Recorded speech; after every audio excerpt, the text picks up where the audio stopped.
This boy was the bastard of a royal family. Since he was a child, Johann was beaten by his brothers for being weak. That's when he learned that the only person he could ever trust was himself. After reincarnating into the body of a bastard prince, he made one decision: to become a bodybuilder. He trained by running for miles, eating insane amounts of protein, and practicing martial arts every single day. After years of brutal training, he became a monster. He could punch through trees and bring down entire forests, because with every workout, his crushing strength kept growing without limit. This world is a place where the blood of the weak is spilled, and the strong drink it down. A creature walks through a dark forest. It stops, then begins to graze on some leaves. Hidden in the brush, a hunter watches. That is his prey. He reminds himself to stay calm, to remember his training. Bowstring taut, he readies the shot, but just as he releases, the bow snaps. The sudden sound startles the animal. His companion shouts out for Lord Johann. He demands to know why Johann broke the bow instead of catching the prey. Johann replies that the bow broke too easily, but the man argues he bought it only a week ago. He asks why a noble like Johann insists on being a hunter. He suggests he could have learned swordsmanship instead. The young noble remains silent. He explains that swordsmanship doesn't pay until you're hired,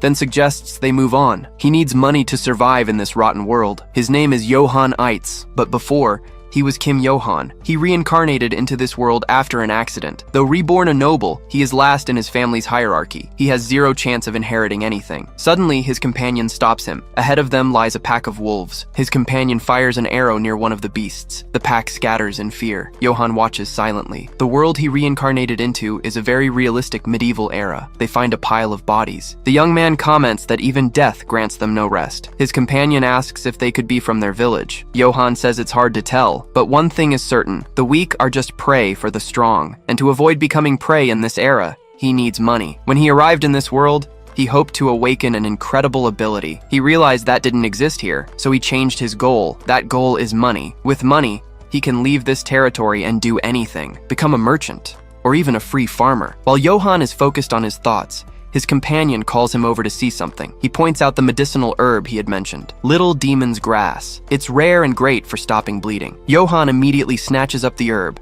It must be expensive. He stows the plant away. Suddenly, the young man spots an herb pouch on the ground. He tells his companion he dropped it, but the man says it isn't his. Johann thinks that's impossible, as nobody else goes this deep into the forest. The older hunter then realizes something. A sudden sound echoes through the woods, startling both of them. They hear someone running desperately for help. The barking of wolves gets closer, putting them on alert. Then they find a child cornered up a tree by a wolf pack. His companion recognizes her as Dell, Robert's daughter. He wonders what a child is doing out here. The wolf pack approaches. Joseph warns there are too many wolves to fight alone. He suggests retreating to get help, but Johann simply advances toward them. His companion warns him these aren't ordinary wolves. The young man says he'll distract them so Joseph can rescue Dell. Joseph falls silent at the noble's attitude. He can't believe Johann is offering himself as bait to save a simple commoner. Johann then realizes this place is a gold mine. He should have hurried to learn hunting. He counts at least 10 wolves. He calculates that if he sells all the pelts, he'll make a fortune. Then,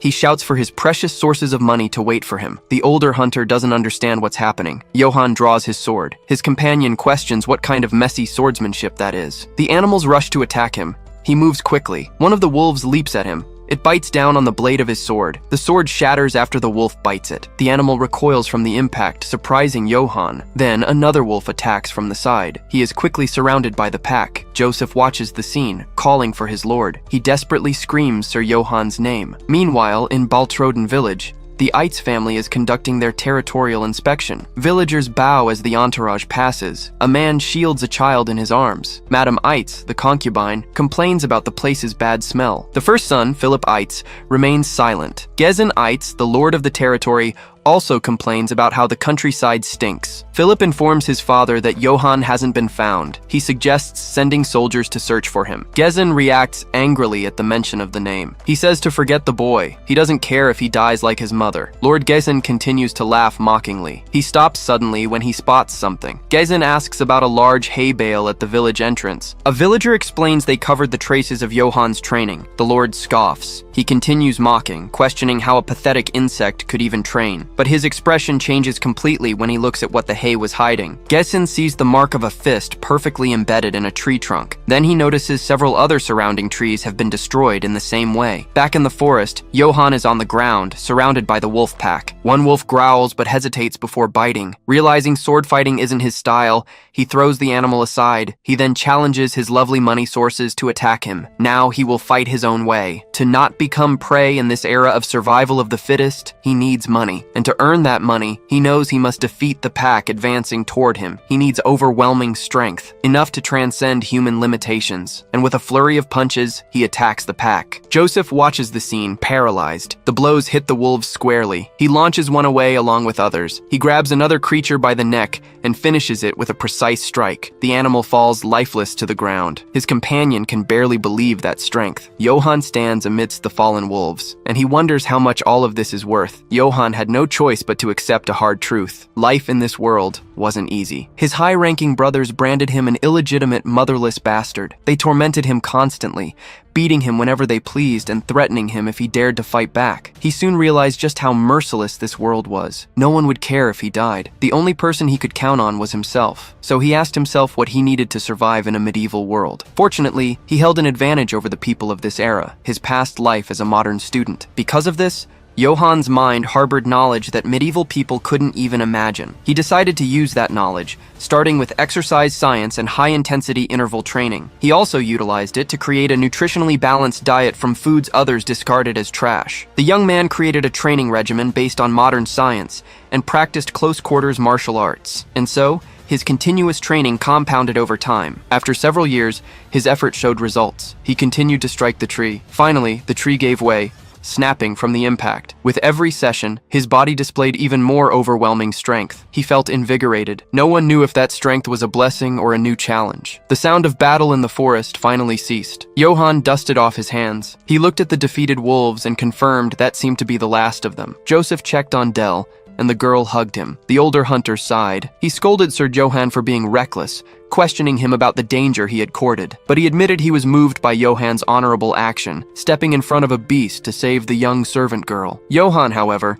was only wondering which wolf pelt would sell for the highest price. He asked what Joseph had said, but the man replied it was nothing. Then, the young man turned to Dell to ask if she was okay, and the girl thanked him. Suddenly, her expression changed. Behind them, a giant creature emerged from the darkness. They turned to face the new threat, and the girl covered her face. The creature stared straight at them. The giant creature growled at Johann. Joseph yelled that it was a monster. He insisted Sir Johann run, claiming a monster of that size required an entire army to defeat. Johann just asked if the creature was their leader. He apologized for killing its subordinates, explaining that wolf pelts sold for a good price. The creature continued to growl. He realized the monster viewed him as prey. It lunged, mouth open for the attack. Johann said it didn't matter what it was. With a rock in hand, he declared that the monster's hide would be worth even more. He struck the creature's head with the stone. The monster recoiled from the wound. Johann complained about scratching the hide, lamenting that the price would drop. The creature glared at him with fury. It unleashed a howl that echoed through the forest. The creature's howl affected everyone. They immediately covered their ears. Johann also reacted to the piercing sound. He wondered what that was. He realized his strength was draining away. Suddenly, a fierce battle erupted in the clearing. Johann fell to the ground, completely disoriented. Sitting up, he tried to understand what had happened. He looked around, wondering where the monster was. Then he realized the creature had disappeared. He spotted Joseph and Dell lying on the ground. Approaching them, he saw they were all safe. He lifted Joseph onto his back, saying they needed to return quickly before other monsters appeared. He started moving away from the scene. As he walked, he regretted not being able to take the wolf pelts he wanted so badly. The night continued in the silent forest. As he approached, he noticed the village was still lit up. He wondered if everyone was looking for Dell, hoping to score points with her father. He imagined his father naming him successor for defeating a wolf pack, but he dismissed the idea, hoping they would at least appoint him to the guard so he wouldn't have to worry about food anymore. Suddenly, he stopped, noticing something. A torch lit the darkness ahead. He encountered his father's inspection retinue blocking the path. Johann didn't understand what was happening. Philip Eitz yells Johann's name. He furiously demands to know why Johann missed their father's inspection. Johann suddenly realizes he completely forgot about the commitment. Gessen Eitz rides closer, calling Johann an immature bastard. He dismounts, planting his feet firmly on the ground. Holding the unconscious Dell, Johann tries to explain his absence to his father, but Gessen tells him to shut up. Gessen raises his axe. He threatens to crush Johann's skull for daring to ignore him. The young man stares at the ground for a moment. Then, he looks up. Johann declares he didn't miss the inspection on purpose. He was saving people in the forest. A man from the crowd rushes forward, recognizing little Dell. He embraces the child, grateful she is safe, saying he looked everywhere for her. The man keeps hugging Dell, repeating how happy he is to have found her. Johann points and explains that the girl was surrounded by wolves in the forest, and he fought to defeat them. Before the villagers, he concludes that although he missed the inspection, he fulfilled his duty as the son of a knightly house. He bows in apology, promising to continue doing his best for the estate's safety. Johann even suggests it would be great if his father gave him the position of captain of the guard. He smiles, believing his self-promotion was perfect. Gessen questions the story, demanding to see the dead wolves as proof. Johann insists he isn't lying. He claims he even encountered the great black wolf. The villagers watch the exchange. Gessen's mouth falls open. He accuses Johann of lying and threatens to rip his mouth off. Johann asks for a duel, agreeing to prove his skills. He turns away, realizing he has no other choice. Gessen accepts with a grin, saying he'll see just how skilled the boy really is. He orders Johann to raise his sword for a duel involving only weapons. Johann stares back, repeating the question about fighting with a weapon. It dawns on him that his father never taught him how to use one. Father and son face off in the arena's center. Gessen orders him to draw his sword. Johann reveals his broken sword hilt. Gessen then orders Philip to lend Johann his blade. Philip approaches, advising Johann to beg for forgiveness. It's the only way he'll leave alive. Johann refuses. He insists he did nothing wrong, and a man doesn't run. He pushes his brother aside, grips the new sword, and prepares for the duel. Gessen adjusts his helmet for combat. Facing his father,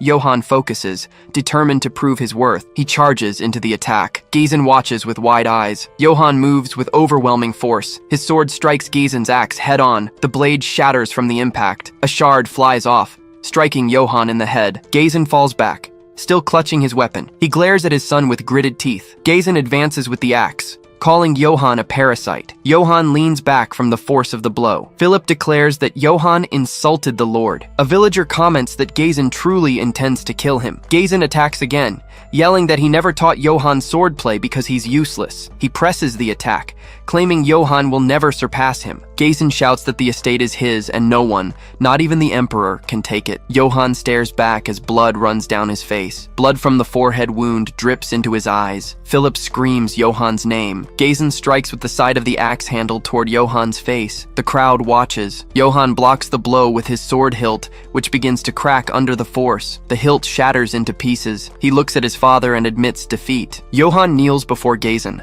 scattered sword fragments surrounding him. Gessen approaches and tells him to know his place. He threatens Johann, saying that if he sees him again, he really will crush his skull. Gessen turns and leaves, abandoning Johann kneeling alone in the arena. The crowd surrounds him, and a villager calls his name. Far away in a church, a voice declares that Sir Gessen's actions were unjust. Inside, Johann tells the speaker to keep his voice down, but the priest shouts that he doesn't care, as he is from the Vatican. He continues, questioning how Gessen could treat his own son that way. Johann, his head bandaged, insists he is alive and fine. The priest complains that it was ridiculous. The young man looks away. He leans against a table, lamenting. Even though he never learned swordplay, he didn't realize he was this powerless. The priest consoles him, explaining it makes sense that he lost. Sir Gessen is battle-hardened and inherited the family techniques. He recounts a rumor that Sir Eitz once killed 300 soldiers alone on a neighboring estate, impressing Johann. Johann comments on the importance of technique. He adds that he thought he could defeat his father, since he faced a massive black wolf. The priest turns sharply toward him. He grabs Johann, demanding to know if it's true he saw a black wolf in the forest. Johann confirms the story, adding that Joseph and Dell saw it too. The priest reacts with alarm. Johann asks what the problem is with the wolf. The priest turns away, pulling a book from a shelf. He opens it in front of Johann. The priest explains that black wolves have long been considered taboo, an omen of death. Ancient stories say they bring death and bloodshed. Johann says he doesn't believe that,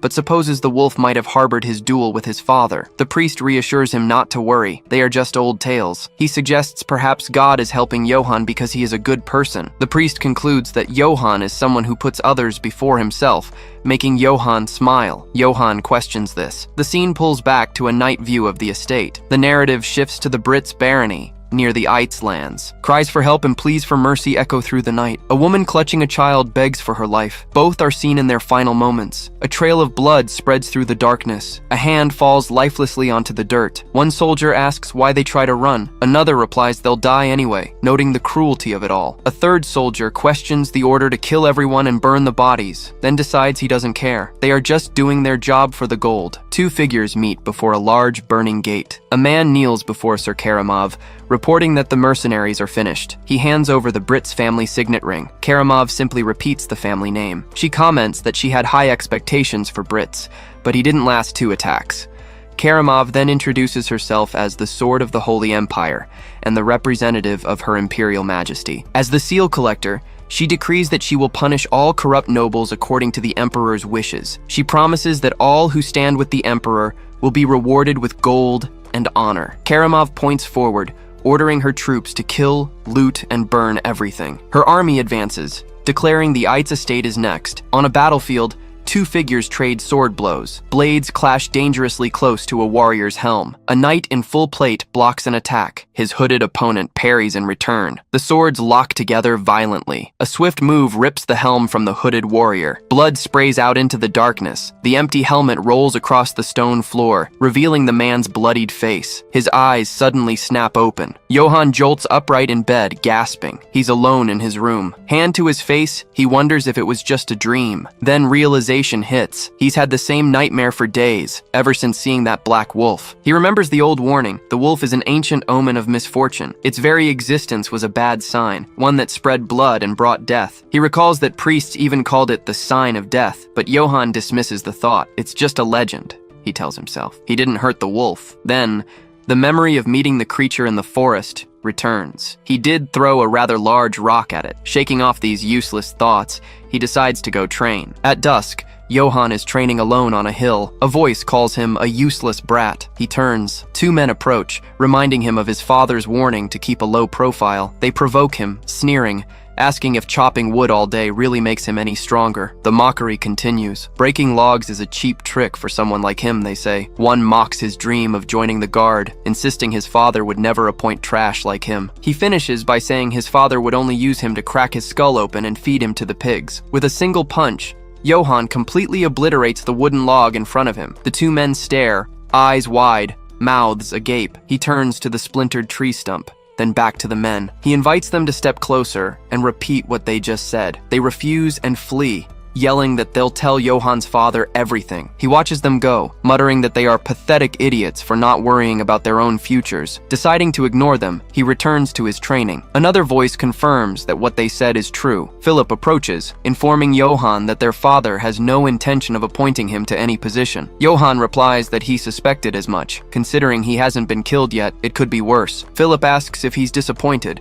but Johann simply says he'll have to find another way to make a living. Then Philip reveals the truth. Their father is afraid of him. Johann stops his punch mid-air. The young man turns to face his brother. Philip explains that Johann's undeniable strength is a threat to their father. Father wants obedient sons like Philip, but Johann insists on living by his own principles. Philip concludes that their father believes Johann's strength will one day take everything from him, just as he once took everything from their grandfather. Johann turns with a smile, calling it all absurd. Philip orders a servant to bring what he requested, and the man obeys promptly, opening a large cloth sack. Johann stares at the contents, asking what it is. Inside the sack are a surcoat, a longsword, and a spare breastplate. Philip declares he is not like their father. He isn't foolish enough to discard someone capable. Johann watches him silently. Philip then promises to appoint Johann captain of the guard once he becomes lord. He asks him to keep training and stop causing trouble. Johann yells back that he never starts the trouble. Philip and the servant depart, leaving the young man alone on the hill. He looks down at the breastplate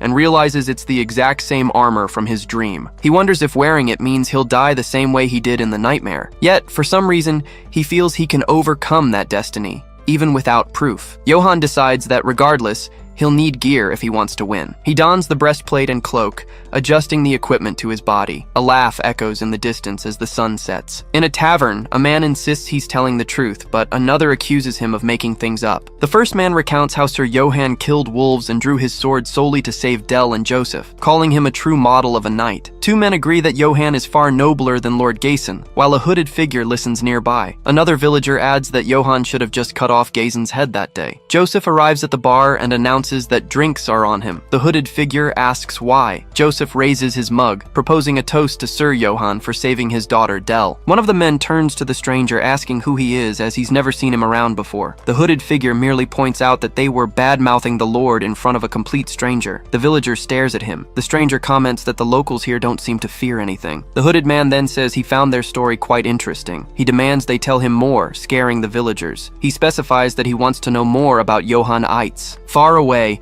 Johann walks through the village at night. He daydreams about Philip's promise to make him captain of the guard, believing his golden path has finally arrived. Suddenly, Johann stops walking and looks to the side. He spots a drunken man sitting on the ground. Deciding that, as future captain of the guard, he cannot ignore a citizen, Johann approaches. He offers to walk the man home so he doesn't catch a cold. Suddenly, he feels something icy against his neck. A dagger is pressed to his throat. He looks up, trying to understand what is happening. He wonders if Gison sent the assassin, but dismisses the thought. Then he considers the mistress, or even Philip. He can't guess who sent him. Johann asks his attacker what he wants. Assuming it's about money, he offers everything he has in exchange for his life. But the hooded man claims he already has more than enough money. The figure calls him by name and says he'll ask one question. He warns him, if the answer doesn't please him, his throat will be cut right there. Johann is shocked by the condition, realizing a wrong answer means death. He composes himself, determined to give the perfect answer to survive. The man announces the questioning begins. Johann steels himself. The hooded man comments on Johann's physique and asks if he is truly Gessen's son. Johann is taken aback by the question. Given the life or death stakes, he grinds his teeth, unsure how to answer. Finally, Johann says that sometimes a lion can be born from the lineage of a pig. The hooded figure remains silent. Johann wonders if he gave the wrong answer. The man's hood moves slightly. Suddenly, he explodes into laughter. He states the answer pleased him, but refuses Johann's request to be released. The figure declares that Johann Eitz now belongs to him. Johann can't understand what that means. That man is Kaggel, the Empire's greatest assassin and the poison master of the Nasos Guild. He perfected his swordsmanship through countless killings, becoming known as the Poison Serpent. But Kaggel had a problem. He couldn't find a successor to inherit his technique. He searched everywhere, but only found people incapable of succeeding him. A few showed potential, but were ultimately defeated. One refused to learn an assassin's skills, preferring death over staining his honor. Kaggel granted his wish. Over 30 heirs of knightly families died at his hands. Impatient, he visited the Empire's witch. A voice calls him the Poison Serpent, the one who grants peaceful deaths to all. The witch reveals the disciple he seeks resides in Eitz Castle, one of that lord's sons. Kaggel questions if his successor could really be in such a forgotten place. The witch offers his money back if the prophecy fails. He accepts the deal, deciding to trust her. Kaggel wanted to believe. He had wasted too many years and was running out of time. Yet doubt accompanied him as he entered the Eitz estate. Looking at the castle, he decided he would kill the boy if he didn't like him. Back in the present, Kaggel introduces himself as the Nasos Guild Master and says Johann will become his successor. He gives him a choice: die by his sword or learn his swordsmanship. Those are the only paths. Johann is speechless at the proposal. Then, Johann shouts, asking how much he needs to pay to learn. Kaggel replies that he isn't taking money, surprising Johann. He realizes a guildmaster with incredible skill will teach him for free. Johann grabs Kaggel, saying he's waited his whole life for someone like him, but Kaggel reminds him his swordsmanship is that of an assassin. He warns that just learning the technique will mark him as a disgrace to any knightly family. Johann yells that he doesn't care about honor or shame and begs to be taught. Kaggel agrees, noting this kind of brat is a first for him. Johann addresses him as master. He then asks if he'll get an allowance, since Kaggel mentioned having lots of money. Kaggel stares at him, concluding the brat is truly unbelievable. The scene shifts to Eitz Castle. Gessen Eitz, mounted on his horse, announces the inspection is over and he'll be away for a while. Philip says goodbye and promises to look after the castle. Madame Eitz then declares that no matter how hard he fights, that castle will be hers. Philip calls her foolish and states that he will be the next lord of the castle. Gieson turns away, saying he's sick of both of them and they can do whatever they want. Inside the castle, Philip informs his father that Johann hasn't returned yet and asks what they should do. Philip looks at his father, but Gieson orders him not to waste time on that brat. His death is none of their concern. Philip apologizes to his father. He turns away, wondering where Johann is and what he's doing. Meanwhile, in the forest near the castle, Kaggel says he'll verify Johann's skills. Johann asks to borrow a sword, explaining he breaks them frequently. Kaggel hands one over. Kaggel watches him, finding the boy reckless and disliking everything about him. He draws his own sword, considers killing him right there, and asks if he's ready. Johann answers yes, sword in hand. Master and apprentice face off in the forest. Kaggel questions Johann's stance and decides he too must die. Johann asks if he needs to use swordsmanship or if he can fight however he wants. Kaggel tells him to do as he prefers. Kaggel authorizes him to fight with anything: fists, stones, or blades. Johann grips the sword tightly. He unleashes overwhelming power. Kaggel watches him amid fragments shattering in the air. At that moment, he finally understood. All his doubts were completely unfounded. Kaggel's eyes widen at the revelation. That boy was monstrously strong. Johann charges with a punch that creates immense air pressure, surprising Kaggel. Kaggel realizes if that punch lands, his lungs and muscles will be crushed. It's as if he's not fighting a human, but a lion. Later, Kaggel's hand rests on his weapon's hilt. The scene shows an intense fight where his master moves unpredictably. Johann questions his movement pattern, unsure if the attack will come from above or below. Then the master's blade hits him squarely in the face. He's knocked to the ground by the impact. His master steps back a few paces, watching him lying there. He comments that he hit him with the flat of the blade, yet Johann didn't faint. He calls him ridiculous. The master claims if he had been born 1,000 years ago, he would have been called a legendary hero. Johann thanks him, but Kaggel interrupts to say there's a critical weakness. At this rate, he will die no matter what. Lying down, Johann asks what he means by that. The master explains that Johann can't control his strength, and that will kill him. Johann retorts it's not like he's attacking himself. Kaggel prepares for the next move. He challenges him to attack again if he's so confident. He proposes that if Johann can break his sword instead of his own, he'll give him gold. The youth charges, yelling at him to keep his promise. He strikes with all his might. The two blades clash with great impact, but Johann's sword shatters into pieces. The recoil force pushes him backward. Johann realizes the situation is exactly like the fight against his father. His master asks if he understands now, stating he lost to his own strength. He warns him to learn to control his power, or he will die. Johann removes a fragment from his clothes and asks if he threw it there on purpose. Johann affirms he understands now. He will learn to control his strength to survive, for he is the future captain of the Eitz Guard. His master explains that if he knows how to contain his power, something like this is possible. Then Kaggel attacks using the sword's sheath to demonstrate. The sheath cuts his armor with ease. Johann is perplexed, realizing his armor was cut by just a sheath. The master asks if he saw, explaining that with control, it's possible to cut anything even without a sword. He says he can't imagine how powerful Johann will become once he learns to control his power. Johann listens attentively. Kaggel declares training will begin, warning it will be difficult,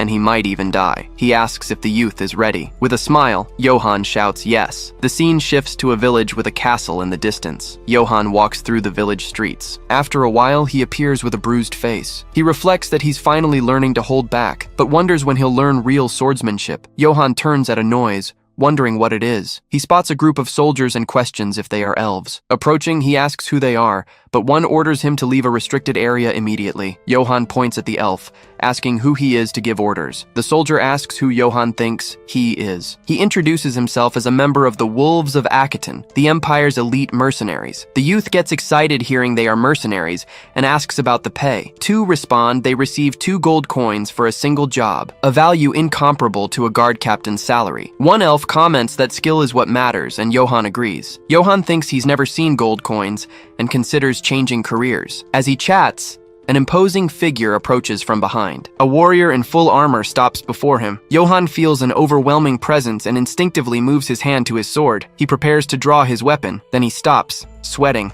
wondering why he tried to unsheath his sword. An elf points his sword at Johann, accusing him of disrespect for trying to draw his weapon before Sir Karamov. With a gesture, the warrior interrupts him, saying it's fine. Mounted on his horse, he asks who Johann is. Johann remains silent for a moment. Surrounded by the other soldiers' swords, he introduces himself as Johann of House Eitz. The warrior reaches for his helmet. He removes it, revealing himself to be Karamov, an Imperial Guard Knight of the Holy Empire. Johann realizes he instinctively placed his hand on his sword. He's never felt like this before, not even facing the Black Wolf or when his father tried to kill him. His killing intent is suffocating. It's like being prey placed before a relentless predator. Karamov merely orders him to move out of the way. He remains paralyzed under the pressure. Finally, he manages to move aside. The elves comment on how scared Johann looks. As they depart, one warns him to be careful next time, if there is a next time. A knight in training, Jane, asks Sir Karamov if it's okay to just leave him there. Karamov replies that he doesn't want to cause trouble on a day like this. He adds, "Not yet,"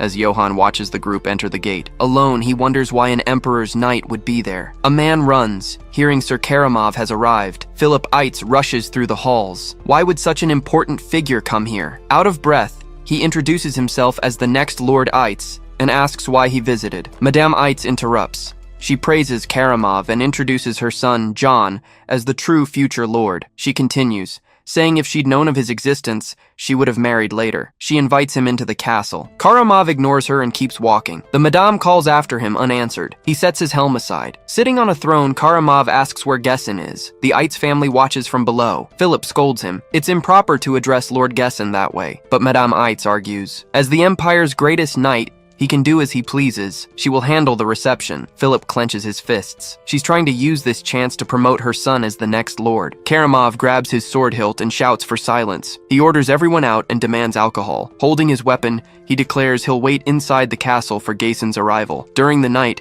Johann trains with his master, blocking blows. He gets distracted, remembering Karamov's arrival. Kaggel scolds him and throws daggers, telling him to focus. The youth dodges the attacks with his sword, but one blade grazes his neck. His master warns him. He'd be dead if the daggers were poisoned. Why isn't he concentrating? Johann explains. The Emperor's knights arrived at the village. Something feels wrong. He continues. This is Eitz family territory. They shouldn't be allowed to close the gates and control entry like that. Kaggel asks what he can do about it, suspicious or not. He describes Karamov, the Emperor's direct knight, the strongest warrior on the continent, wearing legendary armor. Johann asks if Karamov is stronger than him. The master is silent for a moment. Then he speaks. If he had to face Karamov, he would flee without hesitation. Kaggel interrupts himself and tells him to be quiet. Kaggel yells that he's an idiot. He should know his place. He can't even control his own strength. Johann just closes his eyes for a moment. Then he stands, sword in hand, and states he will do it. His master sighs and calls him to combat. The two charge each other at high speed. Johann is hit by the scabbard but yells to continue. He is struck again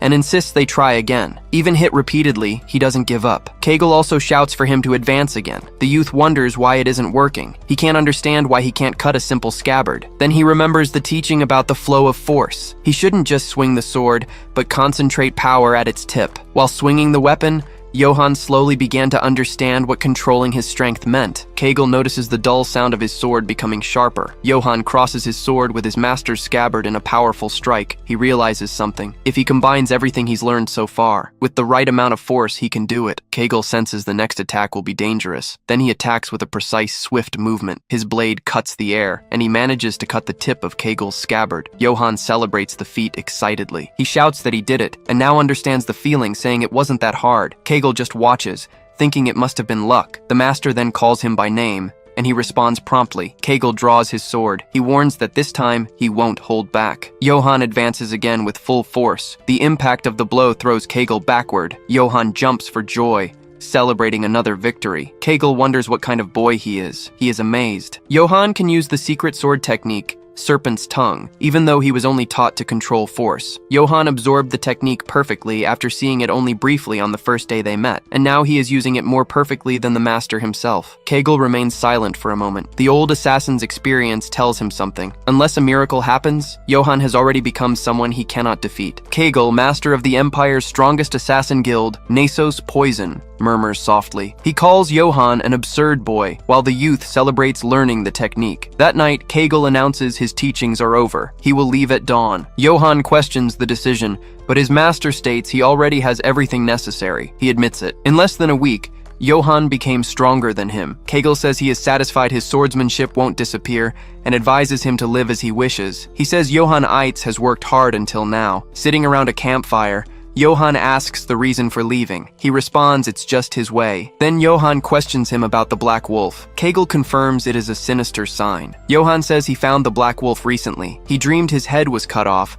so he thought his master was the omen. Kaggel responds that if he had killed him, that would have been the sign. Misfortune has no fixed form. He then says he will give him advice before leaving. The first advice is to find a weapon suitable for his strength. It would need to be Dana's steel to withstand his power. Dana's steel is a legendary metal imbued with magic. Its creation method was lost. It can only be mined from ancient ruins, making weapons made from it extremely rare. Johann asks why recommend it if he can't afford it. Kaggel replies it was just so he'd know what to look for. Kaggel warns him, if he ever sees someone using a Dana's steel weapon, even from afar, he must run without looking back. He warns him that if he doesn't know his limits, he won't live long. Johann agrees to remember that. The master stands to leave. Johann asks if he's going already. Kaggel advises him not to fight opponents he cannot beat, and to use every means necessary to kill if needed. He states that if Johann follows this rule, he probably won't die, and as final advice, asks him not to die. Johann watches his master move away through the dark forest, remembering his words about fleeing or killing, and finally, that he must always survive. Johann promises he will remember those words. Meanwhile, at the Eitz castle, Madame Eitz asks Karamov if the alcohol pleases him. He responds the drink tastes like rotten urine and orders her to take it away. She then breaks the bottle with her fan. She comments it was an expensive drink he didn't like. Madame Eitz states the only better drink is in Lord Gezen's room. She suggests he move to a more comfortable room as he must be tired from the trip. She continues, saying Lord Gezen's room is very comfortable. He won't be disappointed. Then she suggests the two could have fun together. Karamov simply orders her to disappear. Madame Eitz insists. Lord Gezen will arrive late, and they don't have much time. Karamov's expression changes. He declares he was getting sick of that. He will have fun. A scream echoes through the room. Karamov holds the madam by the neck, talking about the entertainment known as massacre. Philip peeks through a crack in the door and is terrified by the scene. Returning, Johann stops at the top of a hill. He looks forward and wonders what that is. The village and castle are in flames. He questions why everything is burning. Gezen Eitz rides with his men and questions why smoke rises from his property. One of his men warns the fire seems large. He should return immediately. Then the horse bolts at high speed. He arrives at the gates of his property. The guards mock him for being slow and hurry him inside. They warn him that Sir Karamov isn't a very patient person. Gezen faces the scene before him. The courtyard is littered with the bodies of his men and servants. Their lifeless faces are scattered across the ground. He then looks up at the figure ahead. A person in armor steps forward. Sir Karamov greets him, saying he is late. Gezen questions what he is doing as his hand goes to his axe handle. He draws his weapon and demands to know what Karamov thinks he's doing. Karamov accuses him of high treason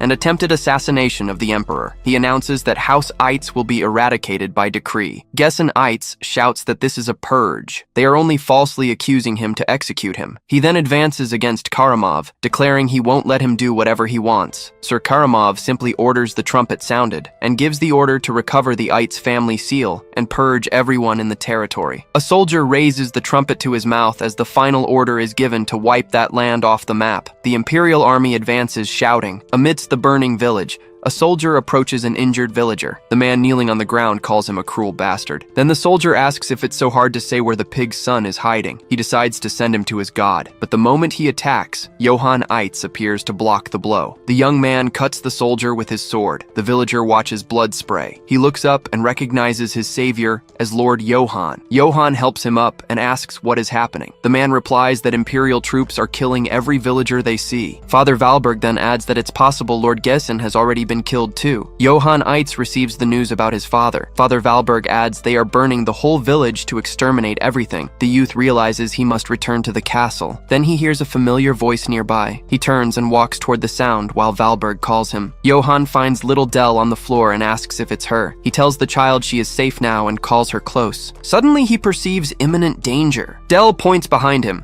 stuttering that her father was hit. Johann turns to look. The father who once protected and smiled at his daughter is now fallen on the ground, lifeless. Johann sees the bodies of more villagers around him. The family that once greeted him cheerfully is now dead on the ground. The men he drank and laughed with were also killed. He grits his teeth. Dell clings to his cape. Johann tells Dell it's dangerous to be alone and to stay with Father Valberg. The girl agrees. Then he turns and walks toward the flames while Valberg asks where he's going. Valberg, holding Dell, yells that he mustn't go and needs to flee. Johann stops walking upon hearing his name called. He looks up at an Imperial standard with a head impaled on top. It is the head of his father, Gazen Eitz. A wooden sign announces Duke Gazen Eitz was executed for treason against the Emperor. It warns that anyone who takes his body will be punished for the same crime. Signed by Karamov. A nearby soldier recognizes him. He asks if he isn't the bastard's son. The man mocks, thinking he had fled. He asks if he came back to die. Johann draws his sword in a quick movement. He cuts the standard pole, which falls to the ground and is trampled. The soldier yells at the others not to stand there and to kill him now. Johann stares at them. Then he advances and cuts down the soldiers. The last soldier falls to the ground. Johann stands alone amidst the destruction of his village. He wonders why he is doing this and why he is returning to the castle. He remembers Father Valberg's warning to flee,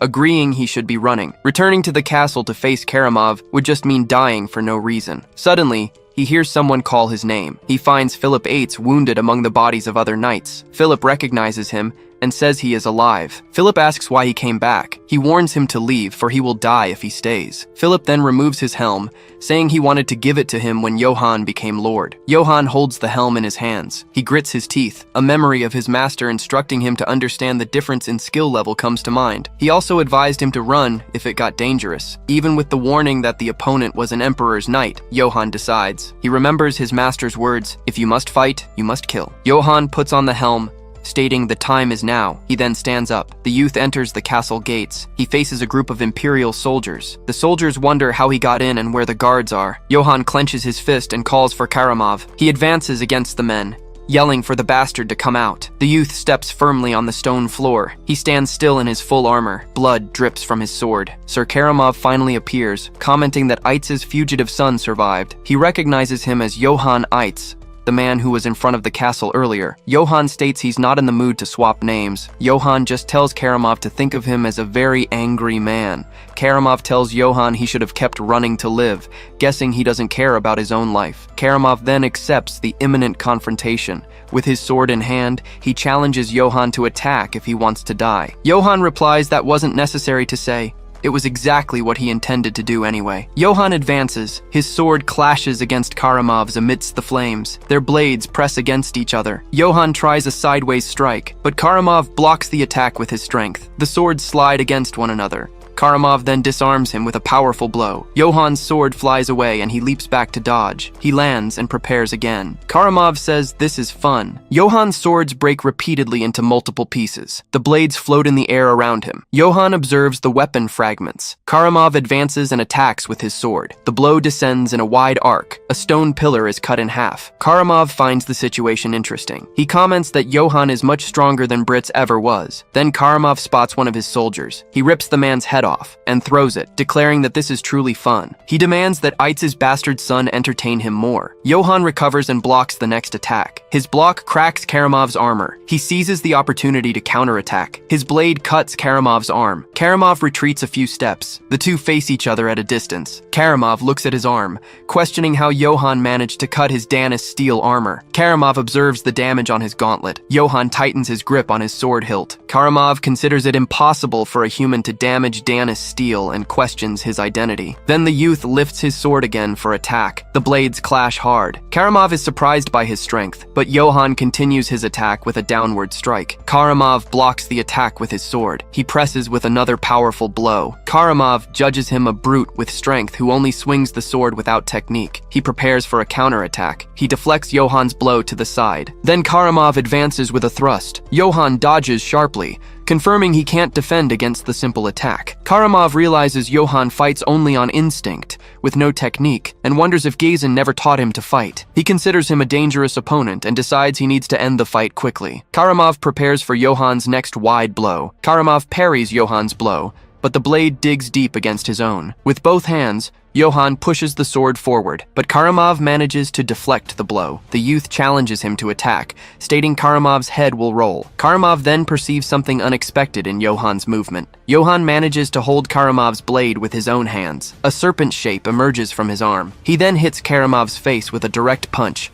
The blow throws him back with force. The impact of the punch destroys part of his armor. Karamov spits blood. His sword falls and hits the stone floor. He retreats, holding his mouth. Then he recognizes the technique as Kaggel's assassination swordsmanship. He realizes Johann Eitz was hiding his true ability. His eyes widen. He curses himself for lowering his guard. His body bends forward while more blood comes from his mouth. A puddle forms on the floor. He straightens up and faces Johann. The youth watches him closely. Johann removes his helm and then asks why he did all that. Karamov responds everything was for his Imperial Majesty. He explains the Empire is unstable, so His Majesty drew the Imperial sword to correct it. The sword, known as Mavkara, is mentioned by him. Karamov leans on his sword, coughing, while Johann stands before him. Then Karamov begins to laugh and declares he is moved by Johann Eitz. He says that for decades he fought countless knights but never found anyone so strong. Karamov invites him to go with him to the Empire. He states His Majesty needs strong talent like him now. He promises the Empire's infinite gold, glory, and vast fertile lands. The Emperor himself will name him an Imperial Knight. He encourages him to become the Emperor's sword. Johann remains silent before the offer of infinite gold. He turns his face away. He looks up and says that was the life he dreamed of one day, but now he feels nothing. Then, he simply refuses. Karamov questions what he said. Johann confronts him for killing his family, and also innocent servants who did nothing wrong. Karamov repeats the word servants, then questions if he is rejecting his offer because of servants. He grinds his teeth. Then Karamov yells, asking who cares about their deaths, and calls them insects. Karamov declares the strong drink the blood of the weak, and that is the law of the world. Johann remains silent before his words. He clenches his fist and apologizes to his master, saying he cannot control his strength. The youth then advances and hits his face with a punch. The impact of the blow strikes Karamov's head. Johann keeps his fist clenched. He attacks again, yelling about it being for the Emperor. The second punch hits the side of Karamov's head. He continues the attack, yelling about worthless lives. Karamov's eye reflects the approaching blow. Johann yells, asking what makes him think he is so grand. He then demands to know who gave him the right to judge who lives and who dies. Johann lands a final punch on Karamov's face. His eye widens with the impact of the blow. Blood spurts from his face. His hand twitches on the floor. Johann lowers his bloody fist. He stands over Karamov's fallen body. Then he turns to walk away. Karamov calls him a fool. He says he should have accepted his offer. And now it is too late for the one who broke the Emperor's sword. Now will know only suffering from now on. Johann stares at him as Karamov's finger falls lifeless. His body then dissolves. Johann reflects that to survive in a world that accepts death, all he thought about was money. But now, he clenches his fist. Everyone in the territory was massacred, and his family and neighbors were killed and burned. Even if the whole world becomes his enemy, he walks among the bodies, for he only did what needed to be done. He will never regret what he did, no matter what they say, for this is now the way he lives. Fortress gates groan open under the night sky. A guard clears the path. Jane and her retinue of elves enter the courtyard. She turns to a wounded soldier, asking one final time if his report is true. The soldier swears there is no lie in his words, begging her to believe him. He recounts how the man breached the area and battered every soldier. Then, with his bare hands, took Sir Karamov's head. The soldier concludes that was the last time they saw Sir Karamov. Jane looks at the bodies on the ground and asks why her corpse isn't there. She demands to know how she can believe such a story without proof. The man replies that he doesn't understand that part either, but he saw it happen. Another elf approaches, informing Master Jane the pursuit group is ready. She confirms she'll be there soon. Jane stalks across the courtyard. She stands before her troops, then gives the order to hunt him down and kill him. Jane announces the target is Johann Eitz. Johann runs through the forest as the sun sets. She accuses him of being a traitor to his bloodline and suspect in Sir Karamov's murder. The young man keeps fleeing through the woods, carrying Philip on his shoulders. Jane shouts for her men to hunt him, kill him if necessary, but bring him back. Soldiers surround him in the dark forest. An elf falls to his sword. Johann cuts a path through the troops. The commander warns that he can rip through Danis' steel. Never face him alone. Treat this like a dragon hunt. She orders all territorial roads closed. to pursue him relentlessly until he breaks. Her soldiers react to news of Sir Karamov's death. Jane holds her gaze steady. She declares they must bring that bastard's head to Her Majesty. A memory of a wounded Philip surfaces, telling him to listen closely. He instructs him to go to his stable, take a warhorse, and flee, insisting he must survive at all costs. Still carrying Philip, Johann reaches the stable, exhausted, thinking it was the end. He looks over his shoulder, gasping. Hiding Karamov's body didn't cause the expected chaos. The pursuit group moved faster than he anticipated. He decides to keep carrying Philip, using the armor as a shield until he loses them completely. He struggles to stand and prepares to move on. He opens the stable door. Inside, he recognizes Gazen's warhorse. Johann thanks his brother. He strokes the horse, saying that with its help, he might get some rest. He decides to name the animal. The horse stares at him. He names it Philip. An elf soldier shouts that he saw the glint of Dana's steel and orders a search of the area. He asserts the bastard is definitely close. A guard claims to have heard hoofbeats. Johann bursts through the forest on horseback, surprising the soldiers. He clings to the body in his arms as he charges. A soldier identifies him as Johann Eitz and yells that he's escaping on horseback. He rides rapidly into the forest's darkness. The elf commander orders his men to bring him down. Do not let him escape. Soldiers fire crossbows at him. Arrows strike the armor of the body Johann uses as a shield. He disappears among the moonlit trees. Johann rode through the night, quickly losing the pursuit group. He reached the depths of the Black Forest. He stops, saying that even though Philip was a twisted man, leaving him unburied feels wrong. Johann looks back. He notes Philip's armor, commenting that it looks expensive. He takes the sword from the body. Johann examines it, realizing the blade is light, solid, and made of Dana's steel. He unsheathes it and inspects the inscriptions. He recognizes ancient Imperial script reading, "I am the one who reclaims crests." He repeats the name, Crest Reclaimer. He wonders if it refers to reclaiming family crests, finding the name ominous. He decides to take the sword and bury the armor. It's a waste, but he promises to return for it later. Carrying it won't help now. He begins digging a grave. He drives the shovel into the ground. After burying the body and gear, he questions if it's enough. The image of Karamov, the Emperor's knight, comes to mind. He knows once the news spreads, the entire empire will hunt him, along with Karamov's knights seeking revenge. Her threat that he would only know suffering echoes in his thoughts. He reflects that his life was suffering long before he killed her. With House Eitz burned and penniless, he wonders what to do now and decides to rest. Suddenly, he hears a growl from the darkness and turns. A giant black wolf appears before Johann Eitz. He faces the creature. The young man stands, exhausted, lamenting the animal's arrival when he's completely drained. He knows he has no chance in this condition. He can barely hold his sword. His only hope is to reach the horse and escape. But a voice nearby shouts that they found his horse. Soldiers capture the warhorse, claiming he must be close. Johann recognizes the wolves of Akitan and realizes they've caught up. An elf points toward him, saying he heard something from that direction. The pursuit group aims crossbows into the darkness. He is cornered. A monster in front, the pursuers behind. With nowhere to run, he wonders if this is the end. Then, the wolf leaps over him. It attacks the elven soldiers from behind. The black wolf slaughters the elves. A soldier screams for help as the creature mauls him. Johann watches, wondering why the monster missed him. He realizes the animal is clearing a path. This is his chance. Knowing he'll die if he doesn't move, he prepares to run. He grits his teeth and charges. The young man runs to his horse. He mounts the saddle. He snaps the reins and takes off at high speed. He gallops away. Images of childhood flash through his mind. The priest teaching him to write. Time spent with his brother. Johann keeps riding. He remembers his youth and training. He remembers slaughtered villagers as he rides away from his homeland. The memory of his brother handing him the helm before dying surfaces. He leaves behind the ruins of his home, Eitz village. The lifeless body of an elven soldier lies on the ground. The black wolf stands guard over the soldiers it killed. The creature watches Johann disappear onto the horizon. Soldiers patrol a dirt road. Columns of smoke rise in the distance. Hidden in the brush, Johann realizes his escape route is gone.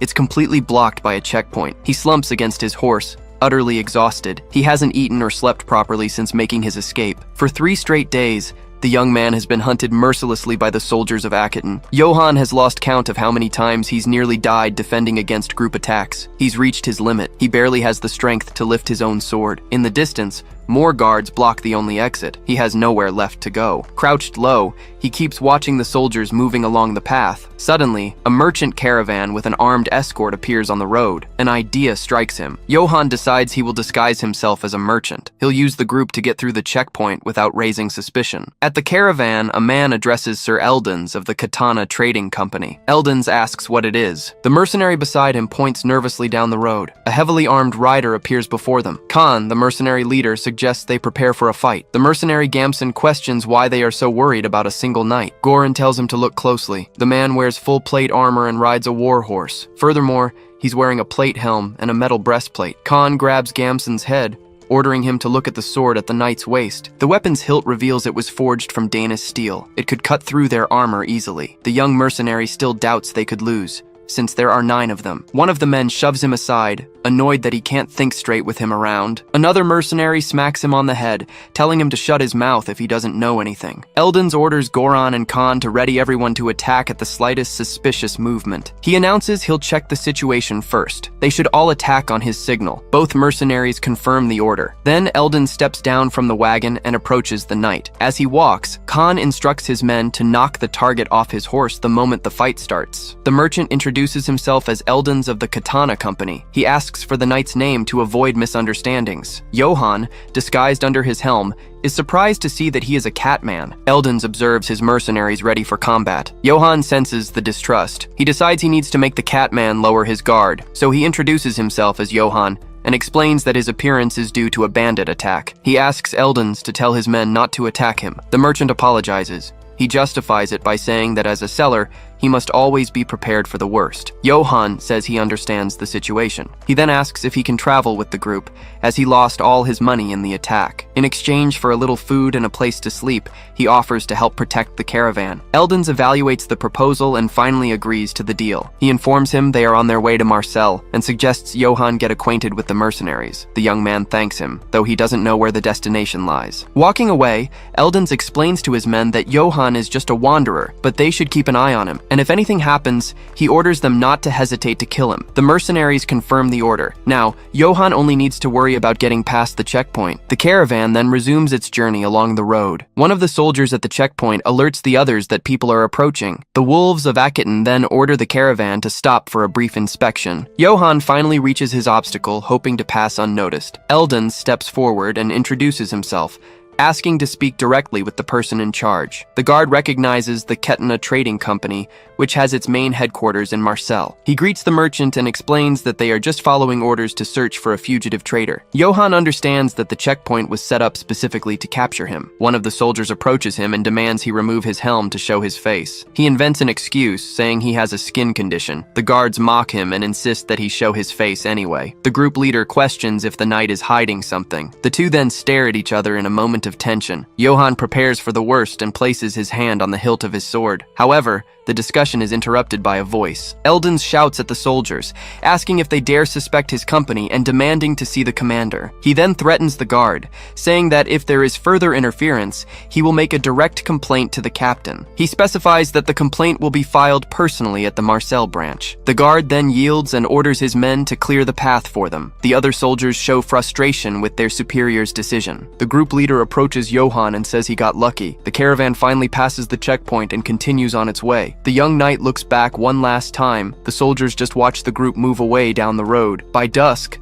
the mercenaries are gathered around the campfire to organize watch shifts. In his tent, Eldons checks a scroll. He then approaches Johan and dismisses him to go to sleep, since he has no tasks. The young man thanks one of the mercenaries. A sleeping bag is thrown on the ground for him. Johan sits down, finally ready to rest. He then falls into a deep sleep beside the campfire. A man watches the full moon through the trees. Another emerges from the darkness of the vegetation. He then orders everyone to get ready. The plan is to surround them by the hill and attack everyone at once. In a dream, Sergeant Kim Johan recalls his days in the military. During a tactical training exercise, he successfully executed a defense-in-depth strategy against a superior enemy force. His remarkable tactical prowess became a shining example for his fellow soldiers. Battalion Commander Lieutenant Colonel Kim Yibok awarded him a medal and a 5-day leave. The young sergeant salutes his superior. He celebrates inwardly, thinking military life truly suits him. But the outdated culture and grueling shifts soon changed his mind. Worst of all was the abysmal pay. That was what made him decide to run away. In his nightmare, he's being dragged back to base. Johan jolts awake. He sits up,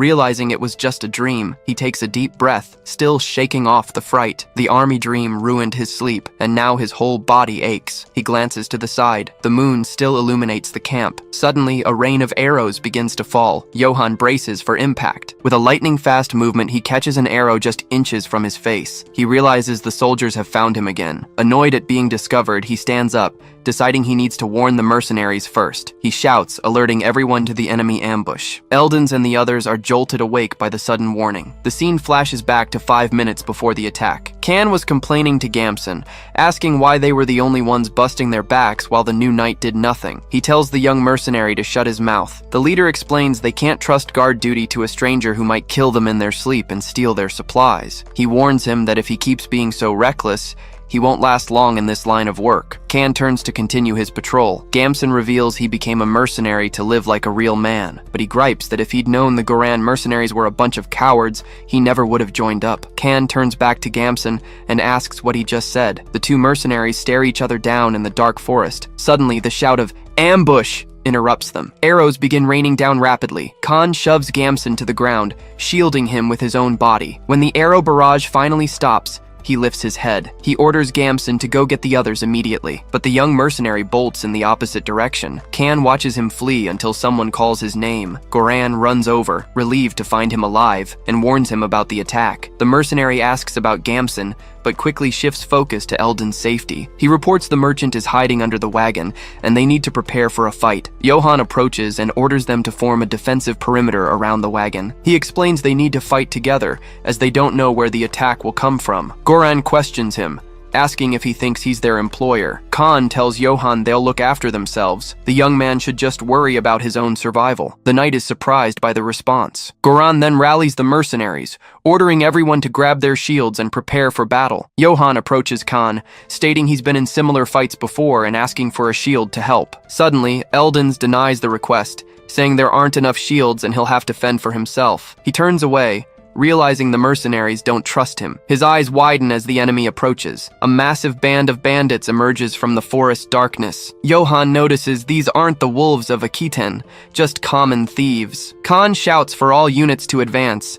The mercenaries charge into the forest to engage the enemy. Left behind, Johann wonders who's going to protect the wagon. The mercenaries and bandits clash intensely. The thief leader urges his men to use their numerical advantage. Goran defends himself, shouting for his comrades to hold their position. Retreat means death. A bandit lands a solid punch on Goran's face. Kan screams his captain's name. The bandit raises his dagger over Goran, ready to finish him off. Johann clenches his fist, deciding to intervene. With a swift motion, he draws his sword. A thief turns, surprised by the sudden action. Another nearby bandit is also confused by what's happening. From the ground, Goran watches the scene unfold. In a flash, Johann slices one of the enemies in half. The bandit's blood runs down the blade of his sword. Johann notices the runes on the weapon are absorbing the blood. One of the bandits shouts that the enemy has a demon sword and can't be defeated. Johann introduces himself as Johann of House Yates, and demands to know who they are to attack him. Kan and Goran are stunned to discover he's a noble. He only slightly altered his real name from Eitz to Yates. The bandits whisper amongst themselves, realizing they're in deep trouble for attacking a noble from a prominent house. Johann demands they answer his question. He points his sword at the leader, asking if they will surrender now, or if they'd prefer to meet their end by his blade. The noble warns them to consider their decision carefully. The bandit leader just breathes heavily, offering no response. Then,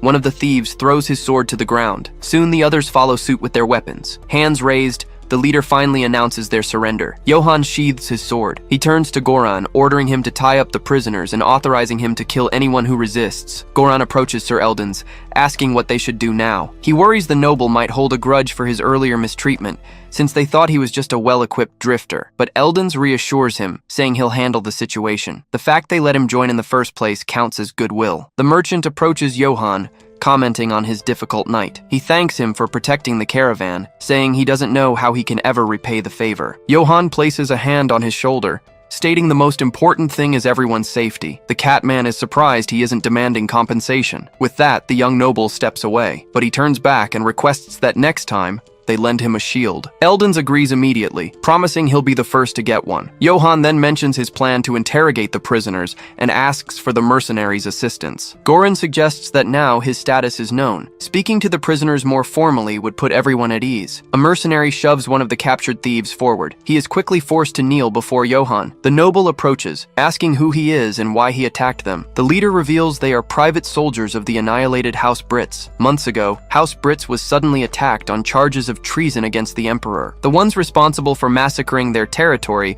were the wolves of a kitten. They resisted desperately, but were defeated and forced to retreat when the noble executioner joined the fray. A mercenary beside Johan confirms it was likely him, Karamov, the Emperor's hunting dog. The bandit leader bows, apologizing for committing a capital offense. He explains the Imperial army hunted them as rebels, and the Northerners turned their backs on them, branding them deserters. While he can't justify banditry, they had to do something to survive. Johan asks if there was any other motive for the attack. The man denies it, stating their only reason for attacking was the caravan's obvious wealth. Eldens becomes furious, shouting that trading company deliveries are built on trust. Johan asks a mercenary to restrain him, ordering Sir Eldens to calm down. He reflects on the treason against the Emperor, remembering Karamov saying it was all for him. Finally, he understands the situation. Johan concludes there never was any treason. It was merely a pretext for the Emperor to purge the nobles using Karamov. Johan curses the Emperor, wishing him the most horrible death imaginable. He realizes the bandits are in a similar situation to his own, also victims of those in power. Yet they became bandits, and the young noble isn't sure how to handle them. Khan approaches asking for orders, offering to beat more information out of them. Johan refuses, saying they already know everything they need to. Suddenly, Gamson returns, charging in to beat one of the prisoners to death. The tied-up prisoner manages to block the young mercenary's attack. Kan steps in, grabbing Gamson's weapon before he can strike again. Gamson turns, demanding to know why he's being stopped. The mercenary leader states they have no right to punish the prisoners, especially him, after he abandoned his comrades and ran away. The young mercenary just indifferently accepts the situation. The bandit leader begs Sir Johan to spare their lives, promising to never do wrong again. The other prisoners cower on the ground in fear. Khan offers to execute them all immediately given the order. Johan grips the hilt of his sword, pondering his options. He decides the mercenaries should disarm them and let them go. The bandit leader gives thanks, but Gamson questions why he's sparing their lives. The young noble turns to the prisoners, telling them to listen closely. He says he understands their circumstances, but robbing caravans is unacceptable. Johan reveals that, like them, he only learned skills in order to survive. Eldens is surprised to hear a noble talk about learning survival skills. A mercenary points to Goran, stating he's only there because the pay is good. The noble shouts for them to learn new skills and find an honest way to make a living. The bandit leader bows in gratitude, promising they will never forget his mercy. Johan tells the group they need to move out too. He doesn't want to get caught up in more trouble. In the distance, a shadowy creature watches them from a hilltop. The figure rises in the darkness, revealing itself to be a wolf with glowing red eyes. The group decides to rest in a small place called Rootspur before continuing to Marcel. The village chief is informed that Sir Eldens of the Katana Trading Company has arrived. He goes to meet the merchant in the village courtyard. Eldens greets him enthusiastically, saying it's been months. The chief welcomes him back and asks if anything happened on the road. The merchant recounts encountering a band of bandits, remarking that things have gotten worse since the Emperor went mad. He is immediately reprimanded, saying that could cause trouble if an Imperial loyalist heard. But Eldens explains everything worked out thanks to an incredibly brave noble traveling with them. The chief mentions a fake noble came through weeks ago, but he beat the man and threw him out of the village. The cat man just laughs, noting his friend still acts recklessly when he loses his temper. Eldens assures him this one is different. This noble is brave, honest, and protected them from the bandits. He even refused any reward, shocking the village chief. The chief realizes having that knight around would be a huge help against bandits. In these times, a good knight is vital for public safety. With that in mind, he invites the group to stay for a few weeks and rest. Eldens refuses, but the chief insists their relationship allows for such favors. Eldens jokes that the chief is trying to steal his companion, and the chief laughs. The chief then asks where the noble is. Currently, he sits alone in a corner. He is starving, looking like a beggar about to die in the street. Goran approaches and calls for Sir Johan, who asks what he wants. The mercenary offers him a cloth bag full of coins confiscated from the bandits. He explains they sold all the bandits' goods and weapons for a decent sum. The young noble asks if he took any for himself, but the mercenary denies it, saying Johan was the one who captured them. Johan stares at the money in his helmet for a moment. Then he hands a larger bag to Goran, ordering him to split it among his men. The mercenary refuses, saying it's too much and the spoils should be his, but Johann insists. He shows that he already took his share, holding just a few coins in his hand. The noble reassures him it's fine. He knows spending a little money to keep the mercenary band loyal is better than facing the wolves of a chitin alone. Besides, he didn't fight alone. Johann declares that having fought together makes them comrades in arms, hoping the gesture creates a bond of trust. He bids the mercenary farewell and walks away. Goran watches him go, recognizing the true dignity of a knight who cares for his subordinates. The mercenary turns to gather his men. He announces that Sir Johann has shown them great generosity. Goran explains the noble distributed the profits from the war spoils and orders everyone to form a line. The other mercenaries are stunned, questioning if he's really giving away money that should be his. They exchange disbelieving looks. The surprise quickly turns into celebration as the group begins cheering Johann's name throughout the village. Later, in an inn, the young noble sleeps deeply, his sword beside him. His room door begins to slowly creak open. The candle flame beside the bed is suddenly snuffed out. Johann continues to sleep, oblivious to the presence in the room. A pair of red eyes watches him from the darkness. A masked figure leans over him, holding a dagger. The night before the attack, a man announces that Sir Johann has been generous and will distribute the spoils of war so everyone gets their share. With the news, the crowd of men erupts in celebration. Through the city streets, Johann walks as people all around shout his name. Even though he kept the most expensive items for himself, he still won the loyalty of his men. An older man approaches and asks if he is Sir Johann. Surprised, Johann asks if the stranger knows him, and receives the answer that he does, as he is the nobleman who came with Mr. Eldons. The man then offers to take him to the best available room, explaining that the Katana Trading Company has already paid for all expenses. That payment was Eldons' way of settling his debt with him. Without objection, Johann agrees and asks the man to lead the way. Later, among the soldiers, one of them asks why only one man didn't get paid. The other explains that Gamson hid while everyone else fought, and for that, he will receive nothing. Hearing this, Gamson turns to the side. Suddenly, something in the distance catches his eye. Through the window, he sees Johann being led by the older man. The sight of the nobleman outside sparks an idea in his mind. Johann arrives at the inn, seeking rest. Inside the room, the man relaxes in a hot bath. Sinking his body into the water, he feels he can finally rest a little. A soft bed and a hot bath were simple things he never imagined could make him so happy. Before this,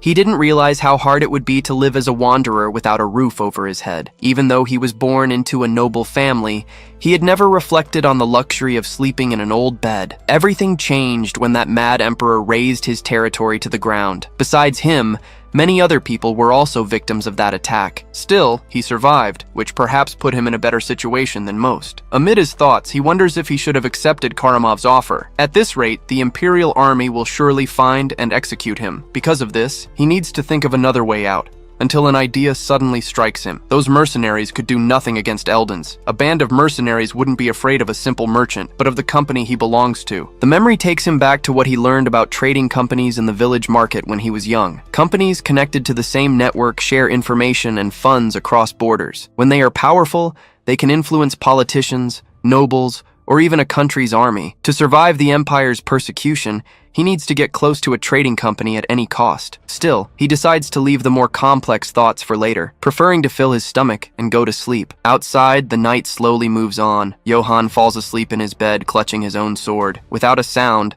the bedroom door opens slowly. An assassin approaches him, holding a dagger in his hands. He reaches out to grab Johann's sword. Before he can touch it, the noble stops him, grabbing his wrist and asking if they ever get tired of this. The unexpected reaction startles the masked man. Sitting up in bed, Johann demands an answer. He then asks if he is one of Karamov's henchmen. Desperate, the assassin struggles and screams for him to let go. With no apparent effort, Johann throws him through the door. As he hits the floor, the man is grabbed by the leg. Desperate, he drags himself down the hall, begging for help. Too late, the attacker realizes the man he picked a fight with was not human. 5 minutes before the incident, the innkeeper was sleeping soundly at the reception desk. Meanwhile, 2 young men were climbing the stairs in complete silence. Gamson assures Pra that it's fine to leave the job in that guy's hands. Convinced, he states that Vulin, the strongest man in the village, is fast and won't get caught with the dagger and mask he took. At the same time, Pell, the horse fanatic, follows the plan and approaches a warhorse. Carefully, he mounts the animal and tells it to be quiet. Curious,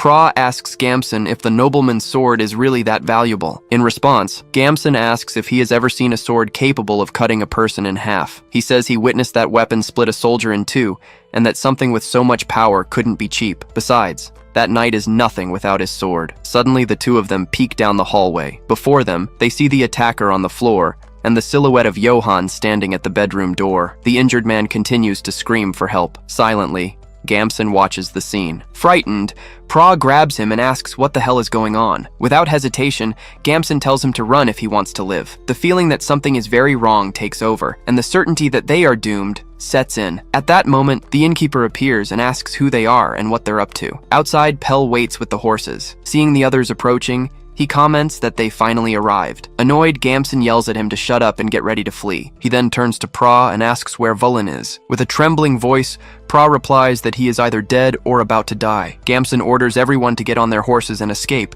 but Pra is still worried about Vulin. While Pell refuses to abandon him, Gamson warns that the noble might chase them. Suddenly, the inn's roof explodes. Amid the debris, Johan leaps toward them. On the outskirts of the Southern Holy Empire, hanging bodies swing from a lone tree. Nearby, a soldier hammers a wooden stake into the ground. After finishing, he turns to his companion and confirms that the job is done and the stake is firm. Then, the two of them nail up a warning notice stating that these people, along with their families, were hanged for stealing a nobleman's property. The decree bears the signature of the Holy Empire's emperor, Cardirian Bizalfurk. One of the soldiers asks what they could have possibly stolen to meet such a cruel end. In response, the other mentions hearing they had stolen a chicken and 3 eggs from Baron Gvorzob's territory. The information sounds absurd even to him, who can't believe the outcome. All of this happened because of such a small crime. Meanwhile, in a nearby tavern, the night is quiet. Seated at a table, Eldons enjoys a meal with a cup of tea. Shortly after,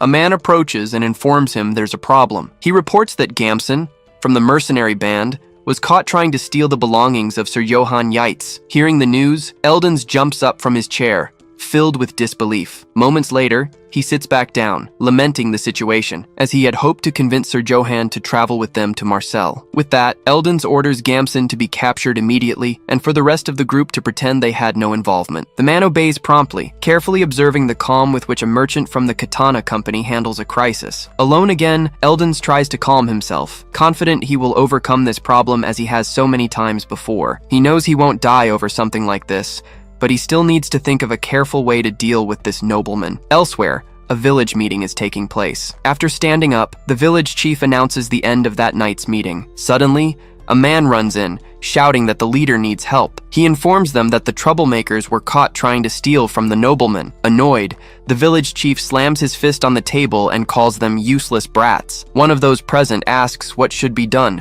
which only increases the leader's irritation. In response, he orders them to gather tributes to offer the noble, and to include one of the slaves kept in the village. He also demands they prepare to execute the troublemakers in front of the nobleman himself. Immediately, the youth's parents protest, stating they can't let their children die. Consumed by fury, the village chief picks up a stool, yells for everyone to shut up, and smashes it on the floor. He then bellows at the parents, asking if they don't understand the gravity of the situation, or if they've forgotten the emperor's decree. Screaming, he states they need to act before the noble does, as it's the only way for them to survive. The imperial decree stated that anyone who coveted a noble's possessions could have their tongue cut out, along with their families, or be sentenced to the gallows. In some places, entire families had already been wiped out because of that absurd decree. All this happened because they demanded a chicken and 3 eggs instead of unpaid wages. After all, to him, all nobles act the same way. The chief then turns to one of the mothers and asks what she thinks the noble their children messed with will do. After offending a noble, he will surely try to punish them somehow, perhaps even by having the entire village beheaded while lecturing about a knight's honor. One of the men argues that this territory belongs to Count Jerpin, and that regardless of the importance of that noble's house, they could ask the count for help. In response, the village chief states that nobles only care about their little games of honor, never about who lives or dies. Slamming the table, he yells for everyone to wake up. While the youth's parents cry, the others remain silent. The chief then asks if they really think he feels good about this. With regret, he laments having to sacrifice their children, but he states the village will survive if the young ones die, and this decision is for the good of all. Later, a crowd gathers under a large tree as the villagers approach. The 3 young men remain kneeling and tied on the ground, while a 4th man lies fallen beside them. Observing the scene, Johan realizes the situation has gotten out of hand, as they were just village boys who tried to steal his sword. It seems they did it upon noticing the weapon, leading him to decide he must keep it hidden from now on. Part of the blame, he admits, is his for carrying such a sword in the open,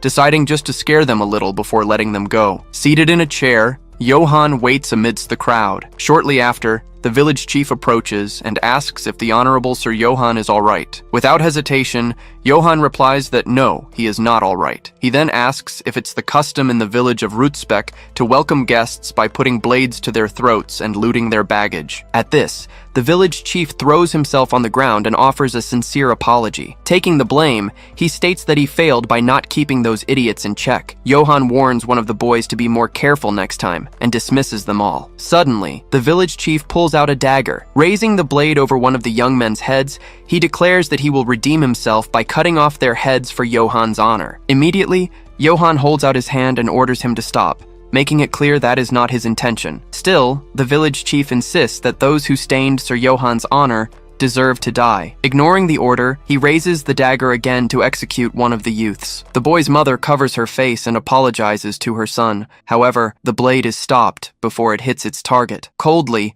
Johann asks if he didn't hear him say to stop. The village chief and the villagers turn their gazes to Johann. In complete silence, the entire crowd watches the scene. Johann stands up and asks if everyone has gone mad enough to kill people for such a trivial reason. Firmly, he states that if they want them to pay for their crimes, they should make them pay with money. At this, the crowd stares at Johann in silence. Realizing his suggestion might have sounded too obvious, he clears his throat and says he'll repeat himself. He then questions how honor can be more precious than human life, and orders them to untie the youths and get lost. The dagger slips from the village chief's hand and sticks into the ground. Overcome with admiration, the village leader kneels, impressed by Sir Johann's honorable decision. Relieved, Pra's parents run to hug him, happy to see him safe and sound. The village chief still can't believe a noble like that truly exists, confirming that Eldons was telling the truth. As a sign of gratitude, the mercenaries bow, thanking Sir Johann and promising never to forget his kindness. Gamson also apologizes,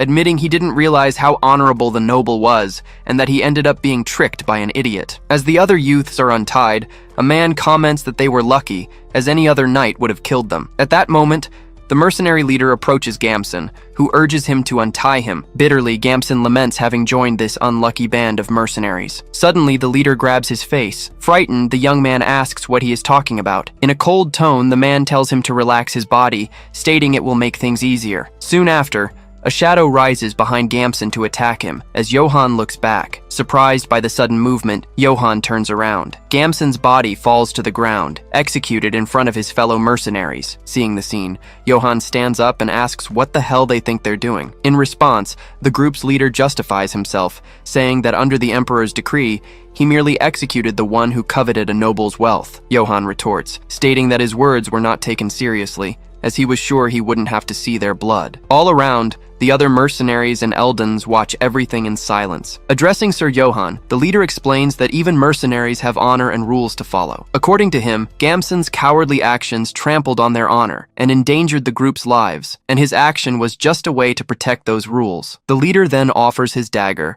stating that if Johann believes his authority has been challenged, he should punish him. At that moment, Johann realizes the man is right, and that the mercenaries have their own honor, something he tries to protect with his own life. With that, Johann sheathes his sword. The crowd around continues to watch the scene in absolute silence. Then, he pushes the leader's blade away with his hand. Frankly, Johann admits that he didn't consider the mercenaries' position and apologizes. The gesture surprises both the mercenaries and Eldons, who never expected to see a noble apologize. Johann then asks Khan to put away the dagger, and the mercenary asks for forgiveness. Soon after, he thanks Khan for his understanding. One of the mercenaries scolds Khan for confronting a noble, but is told he can kick him if he does it again. From a distance, Eldons looks at Johann with new eyes. That noble was different from all the others, fair and brave, but with no trace of authoritarianism. He sparks a question in Eldons of how someone like that could exist. With this, Eldons decides he will make Johann his ally at any cost, aiming to improve his own reputation within the company. Later, the group continues their journey on a road lit by the sunset. During the trip,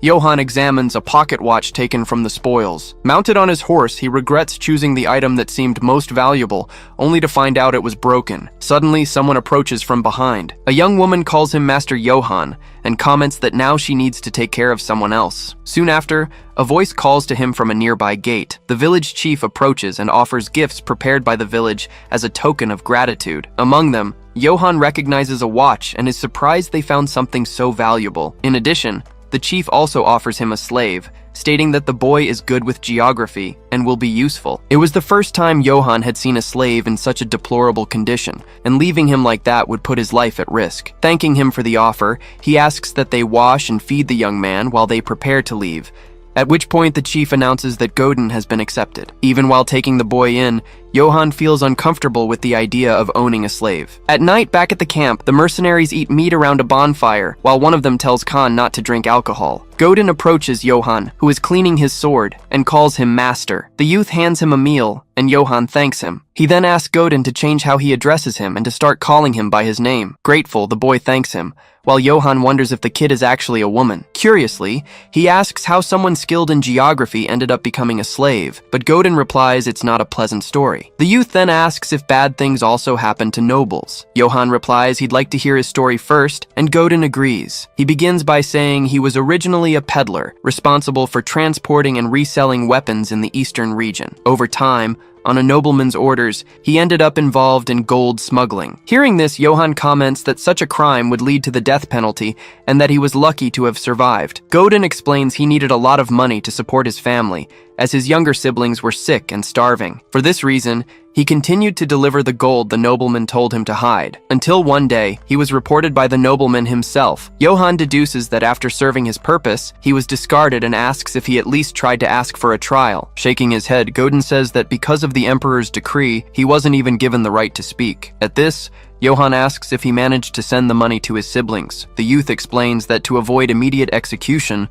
all the money was used to bribe the guards. Godin apologizes, but Johann replies that he has nothing to be sorry for. This world was cruel enough to make him grind his teeth. Without power, people were treated like criminals, exploited without any chance to resist the atrocities of the nobles. Not even the private soldiers of House Brits escaped, surviving by stealing from others. Nor the people of Rutzbeck, who were driven to sacrifice their own children to survive. Let alone Godin, turned into a slave after being used and discarded. Johann wonders if all of this is really fair. Immediately after, he reminds himself that it's not the time to worry about the world, as he's being hunted by the Emperor's army and could die at any moment. Then, he calls for Godin, who responds promptly. Firmly, Johann declares that they are now comrades and that they must survive and live well together. The young woman blushes. Suddenly, a mercenary approaches and announces that a monster has appeared nearby. Johann stands up, lamenting he doesn't even have time to rest. Without delay, he asks where the creature is, and the man points the way as they all run. Godin stays behind, silently repeating Johann's words. Upon reaching the others, he asks if the monster is nearby. In response, they say it's too dark to see clearly, but there's definitely something in the darkness. At that moment, Johann emerges from behind the bushes, causing the mercenaries to tell him to get down. Calmly, he just says that it's all right. Johann then orders them to put away their weapons, leaving the mercenaries completely confused. Johann says he's going to take a look, and then turns to enter the dark forest. Khan states that fighting monsters requires special skills, and that it's always dangerous. In a serious tone, he reinforces that the group's mission is to protect Eldons, and that they can't take unnecessary risks. Suddenly, Johann stops and closes his eyes, saying he can feel something. Taking a few steps forward, he approaches a bush and recognizes a familiar pressure, capable of freezing anyone's heart. In the middle of the darkness, a pair of eyes stands out before him. Johann identifies the creature as the Black Wolf of Ill Omen, the same bastard from before. The last time he met it, the animal attacked the wolves of Akheton instead of him. Even though it had countless chances, the creature never attacked him. That's why Johann knows the wolf doesn't intend to harm him. Calmly, he asks the hidden creature to come out. From the shadows, the huge black wolf emerges before him. Extending his hand, Johann asks if the wolf followed him, and thanks it for saving him before. Khan asks if Johann really knows how to handle monsters, while one of the mercenaries admits he's never seen anything like it. The large wolf slowly approaches and sniffs Johann's face. Suddenly, The animal bites down on his head, causing one of the mercenaries to scream his name in panic. At that moment, Eldon steps forward and tells the little punk to get out of the way. With his head still in the wolf's mouth, Johann asks everyone not to be scared of the big guy. Holding the animal firmly, he reveals that this creature is the Guide of the Dawn. Excited, Eldons just asks if it's true. Confused, Johann repeats the name Guide of the Dawn, not understanding its meaning. Then Eldons begins to explain that in the Eastern Empire, there's an old song about this creature. According to the legend, on a moonlit night during the age of the Great War, a warrior gave the wolf a name. That name was Guide of the Dawn, and the wolf, upon receiving it, bowed its head before the warrior. Its eyes shone brightly, and everyone shouted as they saw it run at the forefront of the battlefield. At the end of the war that divided the continent, the warrior brought peace and died a hero. The black wolf cried for 3 days and 3 nights, then left on a journey towards places where order and heroes were needed. That is the legend of the Guide of the Dawn. Johann asks if Eldons isn't mistaken, as that creature is known as the Black Wolf of Ill Omen. In response, Eldons explains that the Guide of the Dawn originates from the folklore of the Eastern Empire, and that many details were distorted upon reaching the south. Reciting a passage, he says that the Guide of the Dawn punishes evil and submits to a brave hero. Eldons explains that this phrase comes from an ancient text of the Eastern Empire. At that instant, Johann begins to understand what kind of being this creature truly is. Eldons asks for permission to pet the wolf just once, and Johann agrees. However, as soon as he tries to get closer, the wolf growls fiercely at him. Given this, he concludes that maybe he shouldn't do that. Johann pets the wolf, which soon calms down, while Eldons wonders if the creature is only gentle with him. Suddenly, an idea strikes Eldons. He remembers a passage from the folklore of the Eastern Empire, which states that giving a name to the divine beast that follows you makes it your vassal. For a moment, he wonders if this southerner could be the legendary hero, but he quickly dismisses the thought, only to reconsider it a moment later. Eldons then asks Johann if he has already given a name to the Guide of the Dawn, to which he replies that he hasn't had the chance yet. Insistently, he asks Johann to name it right at that moment. According to Eldons, if the legend is true, something incredible will happen. Johann starts to think of a name, while Eldon suggests Katana. At the same time, Volin remembers the last time he witnessed something like this, when he buried that bastard from Cardway. Pointing at the creature, Johann decides the name will be Karamov. Surprised, Eldons reacts immediately, recognizing the name. The wolf's eyes light up with intensity. A sudden force emerges and envelops Johann and Eldons. The creature howls as a powerful energy transforms it. Before them, the Guide of the Dawn appears, now named Karamov. The transformed wolf faces its new master. Calmly, Johann pets it and says he'll be counting on it. Turning to Eldons, he agrees that it is indeed incredible, but asks what he is doing. All around, the mercenaries watch Eldons prostrated on the ground before Johann and Karamov. Overcome with emotion, Eldon states that everything happened exactly as described in the folklore, and that it's the first time he's witnessed a myth with his own eyes. He then declares that he has respected Johann from the moment he saw him. He praises him for protecting them from the bandits, for showing mercy to his enemies, and for being the chosen one of the divine beast. Before everyone, Eldons proclaims him the hero of hard times. The mercenaries and Godin react upon hearing the proclamation. Among murmurs, everyone wonders if Johann is really the hero of hard times. With an uncomfortable expression, Johann turns to Eldons. In a restrained tone, he apologizes. He reveals that he is not the hero they imagine, but just a wanderer from an insignificant house, worried about surviving. Furthermore, he admits that he's being hunted for having beaten Karamov to death. Johann apologizes again for disappointing him, but Eldons denies any feeling of disappointment. He then asks for permission to introduce him to the Mason Trading Company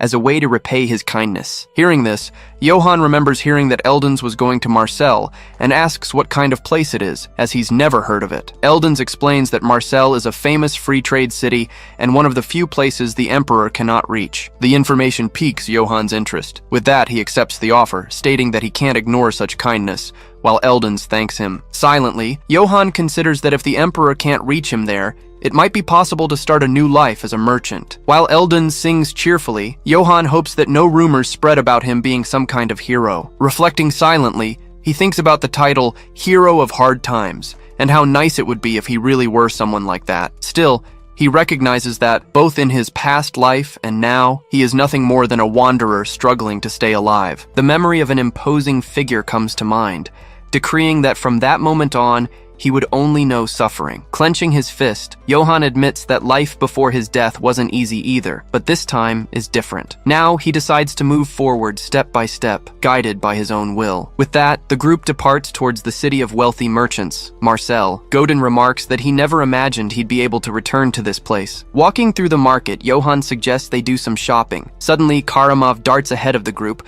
causing Johann to call out to him. A vendor leans in, calls the animal a cute little thing, and offers it a treat. Watching the scene, Johann realizes that to everyone here, Karamov looks like just an adorable little dog. A day before entering Marcel, the group was gathered in the forest. At that moment, Johann turns to Karamov and calls his name. He explains that a monster of that size would cause a huge commotion in the city, and asks him to wait outside. In response, Karamov's body begins to undergo a transformation. Johann watches intently as the creature takes on a smaller form. Surprised, he asks if the wolf really got smaller and if this is another ability of a divine beast. Without wasting a moment, Godin runs up and hugs the small Karamov, exclaiming how cute he is. Given the situation, Johann concludes that at this size, there probably won't be any problems. Back in the present, a small crowd gathers, commenting on the unusual-looking puppy and wondering if it's a pet from a foreign land. Embarrassed, Godin apologizes for the little one's lack of manners, but Johann says they need to leave quickly,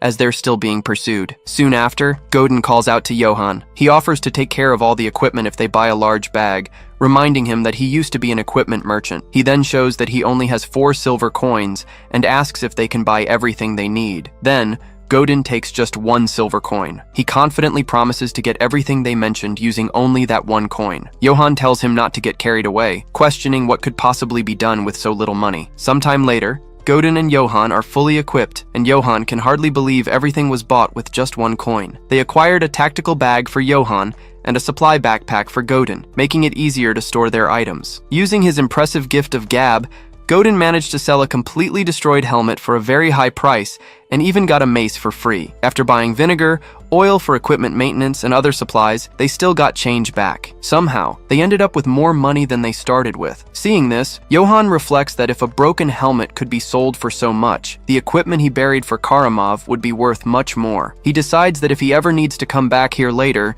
he should dig it up and put it up for sale. Commenting on the matter, Johann observes that Godin seems happy doing such familiar work, and asks if he really was a merchant. While organizing the new backpack, the young man confesses that he missed this life. The memory of when he became a slave comes to mind, living each day in despair and in fear of death. Now, however, after meeting Johann, he feels he has regained the life he had when he was a merchant. Godin sincerely thanks him, stating that even if he had never become a slave, he still would have chosen to travel by his side. Johann says that hearing this makes him happy and that he'll be counting on him from now on. The response is immediate, accompanied by an enthusiastic, "Okay, Johann!" With that, the two decide to explore Marcel. After arriving in the city, Johann, who had only known hardship until then, finally experiences a happiness that had always eluded him. The meat he used to eat felt like shoe leather, while the meat in Marcel simply melts in his mouth. Before, he could barely bathe, and his whole body itched unbearably. In the city, however, he can bathe in warm water whenever he wants. During his travels,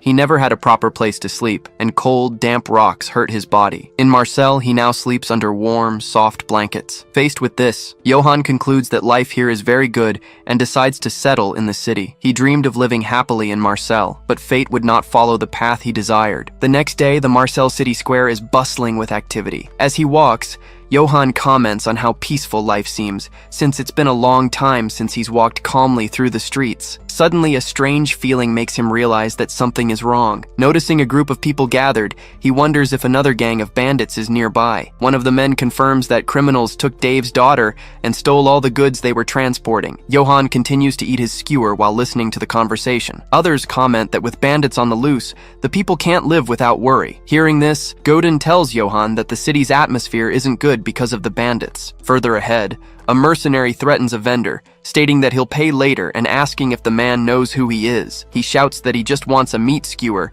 as he hasn't eaten in 4 days. This man was a straggler from the Acton Wolves mercenary group, who got lost while chasing Johann and ended up in Marcel. He turns to continue the argument but stops abruptly. In that instant, the mercenary and Johann recognize each other. The man calls him a bastard and charges toward him. Johann realizes the Acton Wolves followed him to Marcel, and understands the situation is extremely bad. He knows that nothing good can come from a fight in this place. The mercenary leaps at him with his sword raised, yelling for him to die. Before the blow can land, a man on horseback appears and strikes the attacker. The mercenary falls to the ground, defeated in front of the crowd. Observing the scene, the writer comments that with the current state of security, all sorts of people have been showing up. He then addresses Johann, calling him a wanderer, and asks if he's hurt. Johann replies that he isn't and thanks him for his help. The man smiles and advises him to always take care of himself. Shortly after, he turns and rides down the street. Meanwhile, an army of mercenaries begins to assemble in the square. The troops line up in formation across the entire city square. Bradil, captain of the Oakwood mercenaries, tells everyone not to worry. He confidently assures them that his 500 mercenaries will annihilate the band of bandits and make Marcel safe again. Godin is amazed to see them in person, while Johann asks if they are famous. In response, he explains that the Oakwood mercenaries are among the top mercenary groups in the Empire. Hearing this, Godin realizes that with bandits roaming the region, the group was surely hired to exterminate them. Johann remains silent, just watching the activity around him. In his thoughts, he reflects that if Bradil hadn't shown up to help him, his identity could have been exposed. If that had happened, he would no longer be able to stay in Marcel while the Empire hunted him. The memory of the promise that, from that point on, he would only know suffering returns to his mind. Taking a deep breath, he composes himself, remembering he is still a fugitive. The only way to survive is to build a good relationship with a major trading company, as not even the Emperor can interfere with them. Fortunately, Eldens holds him in high regard, which granted him the chance to interact with the Machen Trading Company. Still, he wonders what would happen if his identity were revealed before then. He concludes that if the company found out the Empire was after him, they wouldn't protect him in any way. If he's exposed before establishing a good relationship with Katana, his death is certain. With his objective clear, Johann clenches his fist, determined to go to the Katana Trading Company and get protection from the Empire. Until he earns the company's trust, his true identity cannot be revealed. Suddenly, a female voice calls out to Johann, asking if it's really him. The beast woman introduces herself as Ibelka, an exclusive employee of the Katana Trading Company. She explains that she heard of his deeds through Eldens and that she would like to form a close bond with him and his house. Finally, Ibelka invites him to accompany her to the Katana Trading Company if he isn't busy. They arrive at the Marcel branch of the Katana Trading Company. Outside, Godin tries to grab Karamov's paw, but the small animal just bites his hand. Alone, Johann waits in a luxurious room. He has finally reached the company, nurturing the hope that this place is his chance to change his life. Just then, a woman approaches from behind, confirms if he is Mr. Johann, and mentions she heard about him from Eldens. As he turns, Johann sees her stand up to introduce herself formally. She identifies herself as Iaon, the manager of the Marcel branch of the Katana Trading Company. Introducing himself in return, Johann says he is from the House of Yates, and she expresses the same pleasure in meeting him. Next, Iaon invites him to talk over a cup of tea, and he agrees. A hot beverage, a trade good from the Mediterranean region, is served before him.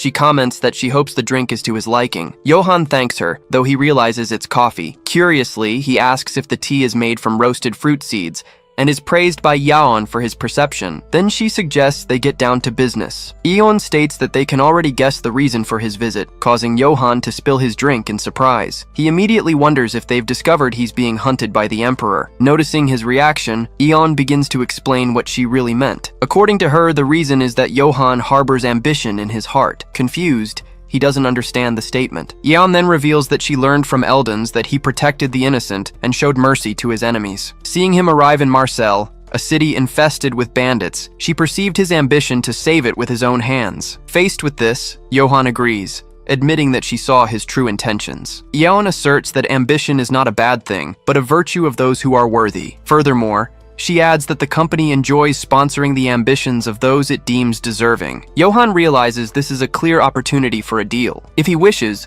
Yaon offers to introduce him to the governor of Marcel. He understands that the governor serves a role similar to a mayor, and that with this, he could gain the support of both the company and the city. Given this possibility, he concludes that he must accept, as then not even the Emperor would be able to reach him. Thanking her for the offer, Johan asks what exactly the Katana Trading Company's sponsorship entails. Ioan explains that the company's support grants access to all the services it offers, such as restaurants, inns, and entertainment. Raising a finger, however, she warns that there is one condition. He must promise to fight under the company's banner. Ioan demands that he fight for them whenever his help is needed. Johan asks if this means dealing with the bandits, but she denies it. She clarifies that the Oakwood mercenaries have already left for that mission, and that for him, another task is reserved. He remains silent for a moment before asking what this other task would be. Ioan explains that the number of merchant districts resentful of the company has been growing, accusing them of monopolizing the market. She then proposes that he eliminate the members of these disgruntled districts, and, preferably, their children as well. She looks him straight in the eye and asks what he thinks of this single condition. Johan remains silent, reflecting on the proposal. The sun sets over the Katana Company branch in Marseille. Sometime later, Johan leaves the building. Outside, Godin greets him cheerfully and asks how the meeting went. In response, Johan just stares at the horizon, making Godin call his name. Suddenly, Johan excitedly yells to Godin that they're going to suck some honey. Confused, Godin just stares at him, repeating the phrase, "suck some honey?" An hour earlier, Johan and Eon were still talking in the meeting room. At that moment, Johan refuses her proposal. He argues that in a large city like Marseille, it's natural for complaints to arise when someone dominates distribution. He then questions if, instead of solving the problem through dialogue, she expects him to kill these people, including their children. He firmly states that he cannot murder innocents for such a reason and refuses to do so. Finally, he suggests they pretend this agreement never existed. Eon and Johan stare at each other in silence for a few moments. Then, her expression subtly changes. Eon informs him that he passed, leaving Johan confused. Bowing slightly, she explains it was all just a test to see if he was suitable for sponsorship,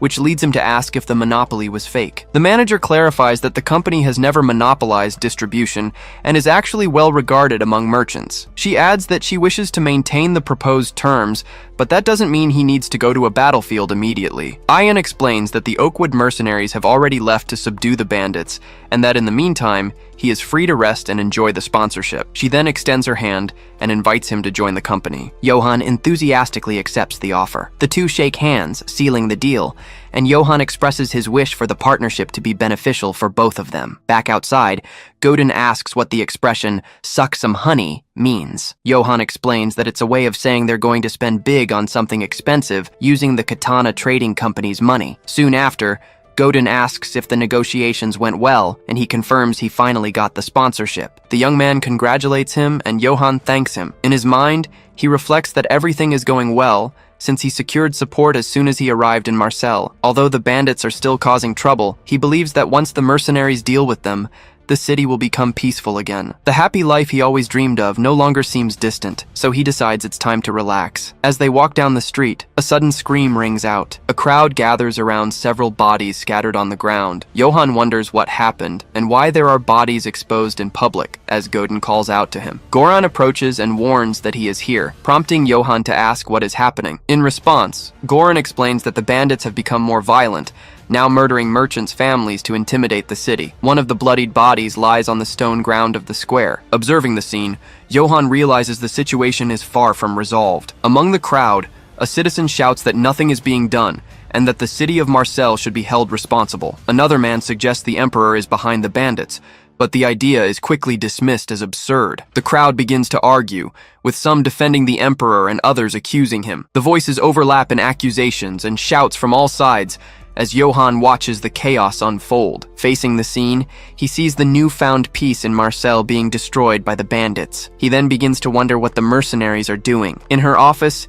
Ibelka rushes in and announces that she has terrible news for manager Ayaon. Already aware of the bodies that were found, Ayaon asks what the Oakwood mercenaries are doing. Ibelka hesitates for a moment before answering. She reports that they haven't been able to contact the Oakwood mercenaries, which leads Eon to question what exactly that means. Ibelka then reveals that the liaison officer's body was found near the forest the day before, in a truly horrible state. Eon reflects that the Oakwood mercenaries have a military force comparable to that of an entire city, and can't imagine them being defeated by a mere band of bandits. Gripped by tension, she slams the table and calls for Ibelka, who responds promptly. The manager orders her to bring Swetelga, the mage of the Iphiel River, to find out through his prophecies if they were truly defeated. The Iphiel River flows under the moonlight. Swetelga dips his hand into the water and claims to understand the situation. He tells Katana that she is mistaken and that looking for the mercenaries will change nothing. According to the prophecy, Johann, the man who killed the Emperor's hound and fled, is now hiding in the pocket of Marcel. Still, Swetelga asserts that things will not go as that bastard imagined. At the Merchants' Guild in Marcel, the imposing building awaited visitors. Opening the door, a long-bearded gentleman cleared his throat to announce his presence. Startled, a maid with cat ears turned, reacting with surprise to the unexpected visitor. She welcomed Lord Sudelger, thanking him for answering their request. Grabbing her, he asked if this was how they showed gratitude, complaining that his spear had rusted waiting. He stated he would escort Lady Ion, then immediately said it wouldn't be necessary. Fearfully, she replied that if the matter were urgent, the lady would have come herself. He warned her not to make him repeat himself. Seated in a room, the gentleman waited alone, clearing his throat again impatiently. Touching his throat, he recalled the river's voice saying it would meet him here. Just then, a young man appeared with a small animal at his side. Looking up at the guild, he commented that he'd finally meet the governor of Marcel. Walking toward the entrance, he talked about befriending the governor to establish himself. His steady footsteps led him inside the large, dark building. Once inside, he wondered what a governor should look like and regretted not asking. Seeing his companion growl, he asked what was wrong with Karamaf. Interrupting the lad, the old man said Karamaf was no name for a divine beast. Maintaining a serious gaze, he stared at the old man he'd just encountered. In return, the long-bearded gentleman observed him intensely. He asked who the old man was, noting that he didn't seem to know him either. Introducing himself, the man said his name was Swetelger, a sage of the river Iphael. Crouching beside his beast, the young man asked what exactly a sage was. Noticing the youth's surprise, the old man explained that he was simply a mage. He became excited, remembering that real magic existed in this world. Fists clenched, he celebrated finding a mage on his very first day. Grabbing the mage, he said it was a pleasure and that he'd always wanted to meet one. Slightly awkward, the mage replied, yes, but quickly changed the subject. He then commented that the lad was lucky for someone hunted by the Emperor. Revealing his source, he said the river's magic let him see past and future. Worried, the lad asked if the mage planned to turn him over to the Emperor. Questioning his concern, the mage asked why he would ever do such a thing. Wide-eyed, the young man listened to the mage's answer in complete surprise. Turning away, the mage said he knew the river's secrets and sought nature's mysteries. He stated that political disputes didn't interest him, only the voice of the river moved him. Furthermore, he explained that if that had been his intention, he would have turned him in silently. Sensing the truth in those words, the lad relaxed and showed a faint smile. Clasping his hands together, he asked if Lord Sudelger could teach him magic. His eyes shone with possibility as he approached the mage with great excitement. At a glance, a common knight might say that mages are mere fearful scholars. Back in the moment, the mage wondered why this particular knight was so animated. Getting closer, the lad asked how magic was used and if a common person could do it. He saw this as his great chance to become a magic swordsman and survive. Agreeing, the mage said destiny had united them, so there was no harm in teaching him. But he warned that he would only teach him if the youth won one round of a game. Suggesting an alternative to chess, the lad asked if it could be arm wrestling. Imagining victory, he saw himself snapping the mage's wrist in the match. The mage laughed at the suggestion,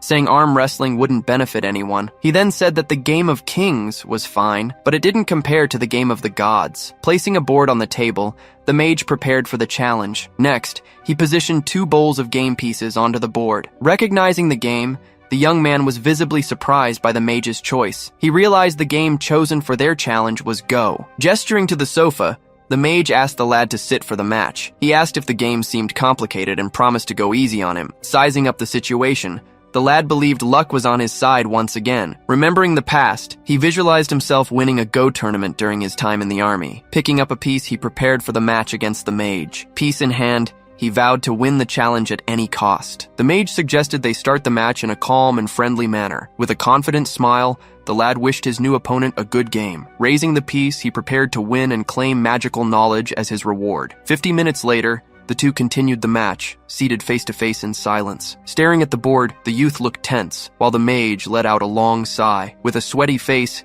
he called out to discuss the game. Begging to redo moves, the mage heard the youth's refusal having already allowed it 5 times. Slapping the table, the mage shouted that it was absurd to lose at the game of the gods. He asked if it was the youth's first time playing, noting that not even the Sultan had beaten him. Responding modestly, the lad said it was only because the mage had taught him so well. Maintaining a fixed gaze, he prepared for the next round of the intense challenge. The mage proposed one more game, promising a helpful gift if he lost again. Smiling, the lad accepted, wondering if the gift would be a magical item. He then asked how many handicap stones he should give the mage in the new match. A bit embarrassed, the mage replied that he only needed a 3-stone handicap. Holding a piece, the youth said they could finally begin the next match. Starting the game, the mage asked why a noble like him was so interested in magic. He explained that since he was being hunted by the emperor, any new skill would be very useful. Placing his hand on the board, the mage warned that his knowledge wasn't meant for combat. Surprised, the lad asked if it couldn't be used in a fight, and the mage questioned his plan. The lad said he would answer,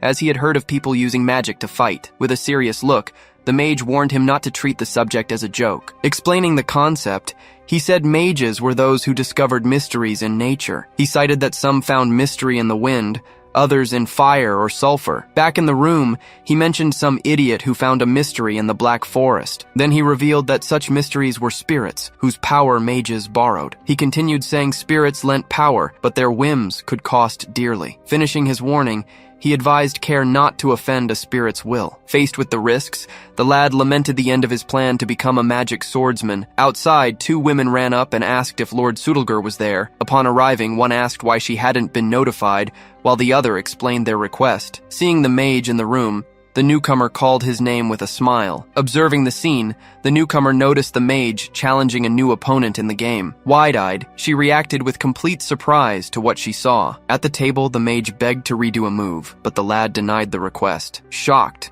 she realized that Lord Sudalgar was being pressured in the game of the gods. Smiling, the youth told the mage to simply accept the situation as it was. Interrupting the match, she approached and said she had finally found Lord Sudalgar. She then asked why he hadn't called for her, and if he was having fun with Johann. Laughing awkwardly, he replied that he was just exchanging a few moves with the knight. Announcing that the game was over, he cleared the board and ended the match right there. Holding a single piece, the lad observed the now completely empty board in front of him. Clearing his throat, the mage placed 2 flasks on the table and told the lad to take them. Looking at the flasks, he asked Lord Sudalgar what exactly they were. Fulfilling his promise, he revealed that they were the water of wrath and the water of blessing. Scene change. A mercenary group's flag waves over an outpost. Eyes wide, a mercenary stares into the darkness, terrified. The leader shouts, asking what the hell is going on here. From the forest gloom, a pair of red eyes watches the mercenaries. Then, a sinister, hooded figure slowly emerges from the shadows. Behind it, an even larger creature watches everything from the trees with glowing red eyes. Realizing the situation,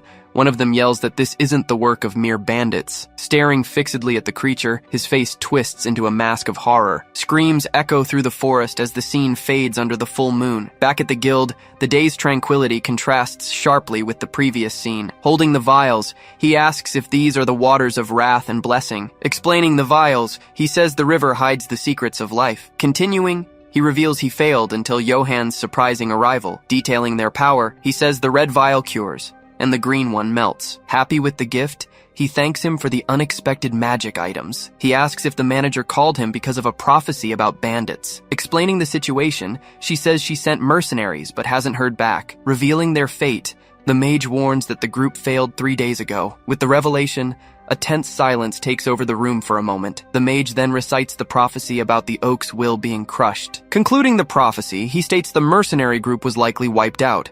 She then warns that the situation demands a meeting, and Johann must act. With a serious look, Johann simply says he understands what needs to be done. Shifting to the council room, the place awaited the meeting's start. Shortly after, council members begin arriving for the emergency session. Among them, a shadowy figure with a wide smile enters the council room. Finally, a man enters and apologizes for arriving a bit late. Identified as Baron Einbeck, he announces the start of the meeting for the sake of Marcel. As he speaks, his strange mustache moves in a very noticeable way. Looking at the Baron, Johann comments quietly about his mustache. Greeting those present, he formally addresses the city council members. Introducing himself with a smile, Villako says he is the governor and it's a pleasure. Determined, Johann decides he must make a good impression to establish himself here. Seeing Marcel's families assembled, The governor thanks everyone for coming. Before they begin, he states he'd like to present a certain noble to the council. Then he announces that the noble is from the Yates family, sponsored by the merchant group. With a nervous smile,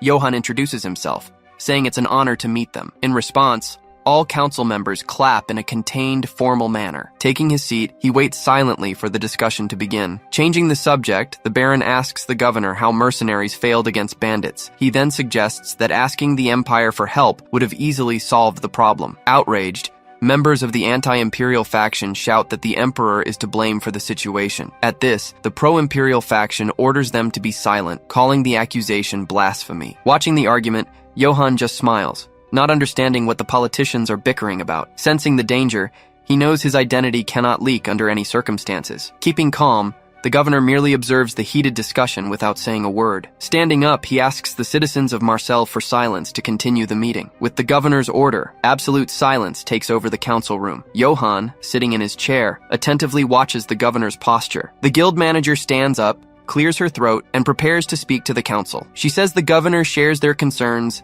and has already formulated a new plan. Then she reveals the plan is to form a second force and attack the bandits. Surprised, council members react to the news of a new attack force. The Baron says it's a wise decision, as the Emperor values peace. He continues, asserting that the Emperor's army is ready to be deployed at any moment. Imagining the scene, Johann panics at the thought of being executed by the army. With a worried look, he hopes the governor refuses the Baron's offer. With a smile, the governor thanks the Baron for the help, but refuses the proposal. Explaining his decision, he says the Emperor is busy, and he doesn't want to bother him. Then he announces that Marcel will form a new mercenary unit, including Johann. Accepting the decision, the Baron says the Emperor will recognize the governor's loyalty. Relieved, he realizes he dodged a huge bullet with that decision. He notices the governor's closeness with the Baron, who is clearly pro-Imperial. Thinking about the situation, he remembers hearing that Marcel was untouchable by the Empire. Closing the meeting, she announces that a small reception has been prepared for the guests. While other members withdraw,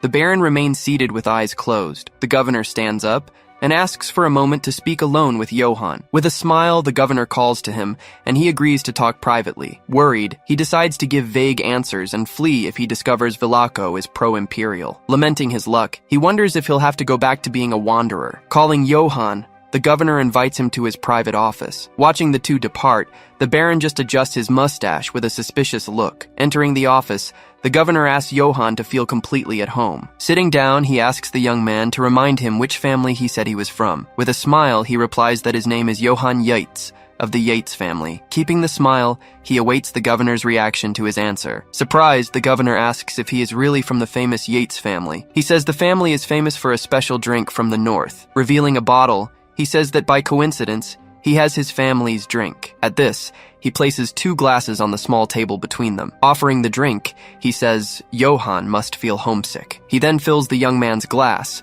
who thanks the host for his kindness. With a smile on his face, the governor watches Johann take the offered drink. Smiling, he comments that the drink really brings back memories of home. Laughing, the governor says he's happy to hear that from his guest. Changing the topic, he asks if the rest of the Yates family is doing well. He then mentions the Emperor's cold wind that swept tragically through the north. Johann just listens in silence while the governor continues talking about the past. He recounts that many families were purged, with survivors turning into bandits. Finally, he says a member of those families is wanted for treason. With a serious look, he says he believes the family was actually Ites. Responding, Johann says he doesn't know it, as it's the first time he's heard the name. His red eyes remain fixed on the young man, silently observing his reaction. Laughing suddenly, he apologizes for letting the conversation go on too long. With a nervous laugh, Johann replies it was no problem at all for him. Then the governor stands up and asks if he happened to notice one thing. He reveals the drink was just cheap whiskey, not from the Yates family. Hearing the revelation, the young man's eyes go wide in complete silence. Ordering him to stop the word games,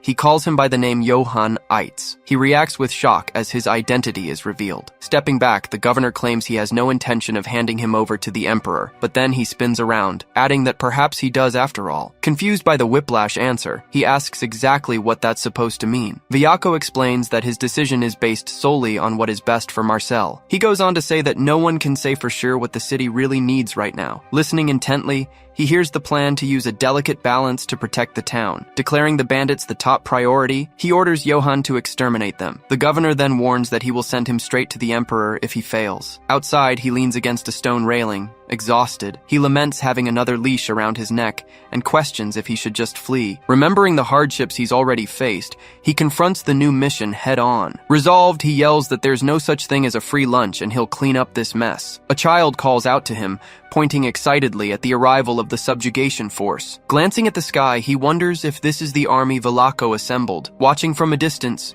they see the second anti-bandit subjugation force assembled. Gathered there are the mercenaries, along with the knight orders from the Aina and Galanto monasteries. Impressed by their caliber, Johann asks if they're famous. She confirms they are legendary. She explains that the Galanto monastery is an order of knights renowned for their alchemy. The Aina monastery consists of female knights rumored to be incredibly strong. As for the mercenaries, she describes them as loyal dwarves, excellent at sieges, and very open-minded. Pointing out the knights, she mentions that Count Bartok is also present with his elves. She then whispers to him that, despite their fame, the elves tend to be quite rude. She apologizes for saying it, but he assures her it's fine and decides to go meet his companions. Against the blue sky, the group's flag snaps in the wind, marking their presence there. Just then, Captain Kumal of the mercenaries greets Lady Ion with a cheerful shout. Thanking them for coming, she introduces Johann as the knight who will be fighting alongside them. He tells her to relax, noting he can't be too casual with the captain. Finding this attitude wise, the captain assures him that no one will doubt his authority. Johann smiles, thanks him,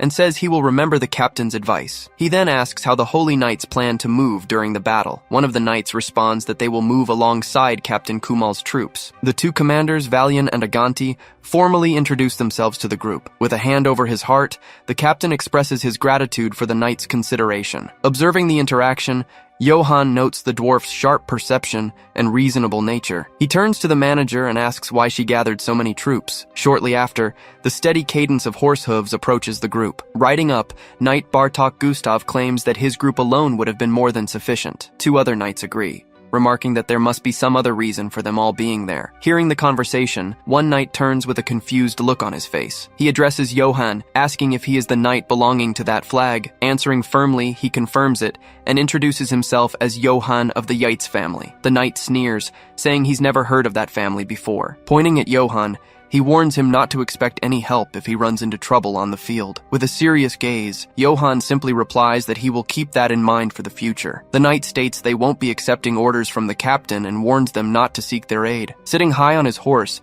he orders the manager to prepare a banquet in his honor, and she agrees. Animated, he shouts for everyone to move out, and the knights depart ahead of the main group. Watching the scene, Johann realizes exactly why the captain was verifying the chain of command earlier. Despite the friction, he believes the gathered forces can defeat the bandits. To the side, a maid approaches the manager to whisper a secret message in her ear. The manager then turns to Johann and lets him know that someone wants to meet with him tonight. Surprised, he points at himself and asks if it's Governor Velako again. Wearing a nervous expression, she hesitates to give him a clear answer. Cutting to nighttime, the soldiers are celebrating in the encampment before the upcoming battle. Amidst the festivities, one of the elves drinks while surrounded by women. He raises his mug high, toasting the death of their enemies with everyone present. Far from the party noise, an old man complains about how annoying the knights are. Walking alone, Johann reminds himself that refusing a drink can be seen as an insult. He reflects that it implies a lack of trust in one's allies,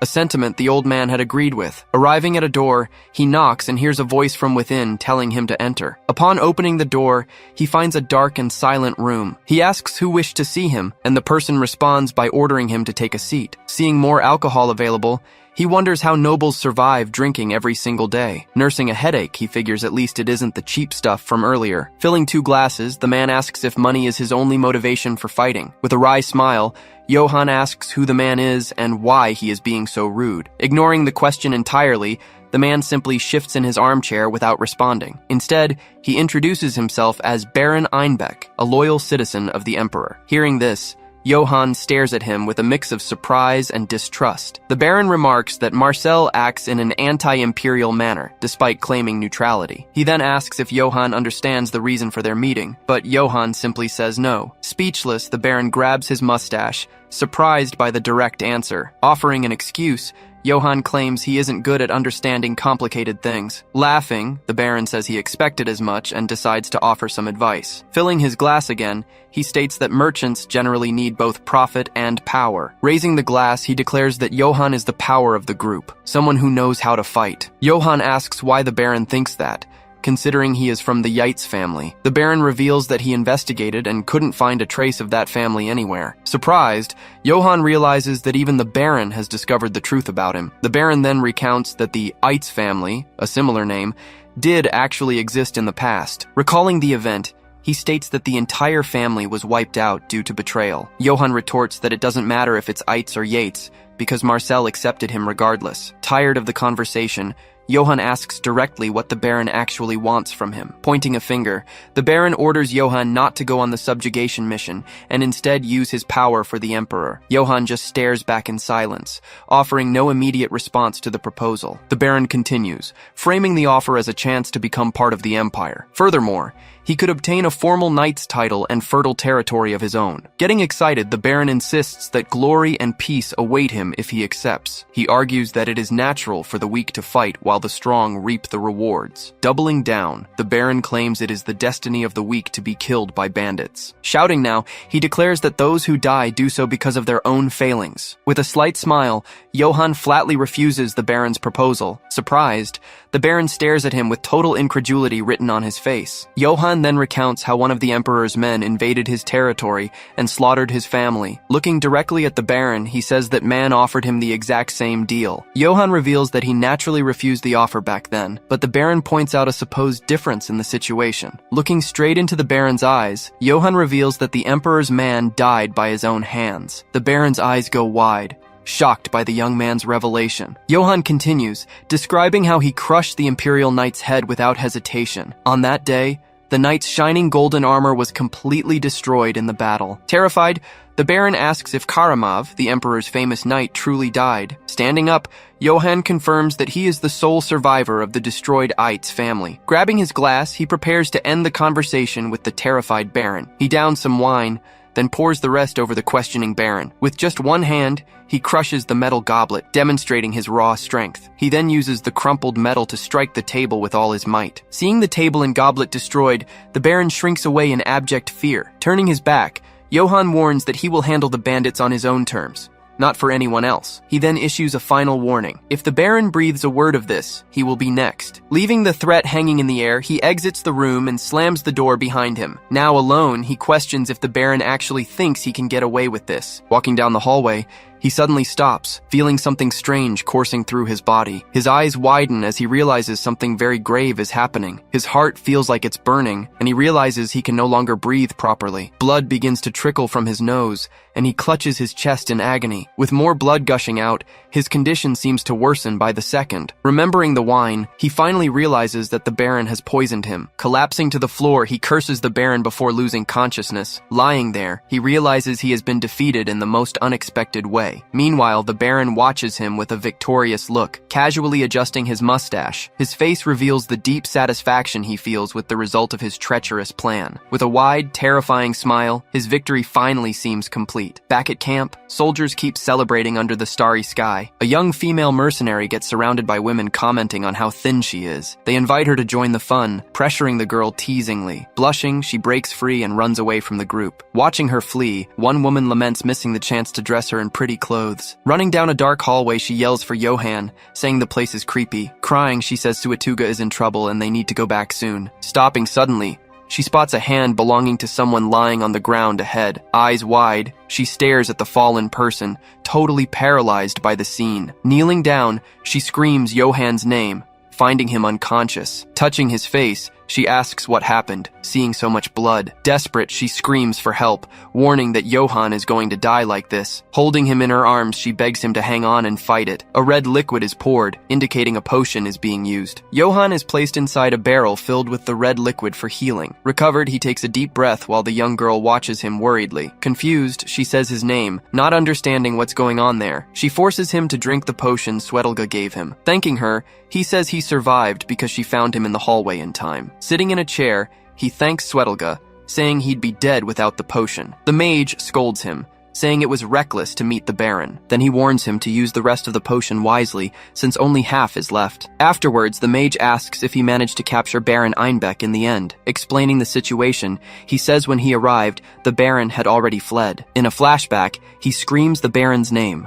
ordering the traitor to show himself. Surrounded by guards, he charges forward, shouting that he won't forgive him again. Just then, one of the guards informs him that the man he mentioned has already escaped. Back in the present, he just hears the news in silence, his face still bruised. Stepping on a letter, he realizes something important was left behind on the floor. Smiling, he shows the letter, saying he found something more important. Holding the letter, he says everything about the incident is written there. The mage asks if the letter proves the Emperor hired the bandits. Denying it, he says something much more serious is written in that document. Scene change. A lone knight rides out of a gate under the full moon. Riding through the forest, the Baron makes his way through the dark night. Smiling, he thinks that by now, Johann Eitz must already be dead. Satisfied, he continues onward, believing everything went according to the Emperor's will. Arriving at a camp, guards announce Sir Einbeck's arrival to everyone. A blonde man receives him, and he just replies with a nod. Getting off his horse, he prepares to speak to the men gathered there. Facing the army, he readies a speech to motivate the troops. Shouting, he tells everyone they aren't simple bandits. He claims they are the Empire's strongest mercenaries, bound by gold. Continuing, he says glory will be theirs for their loyalty to the Emperor. Finally,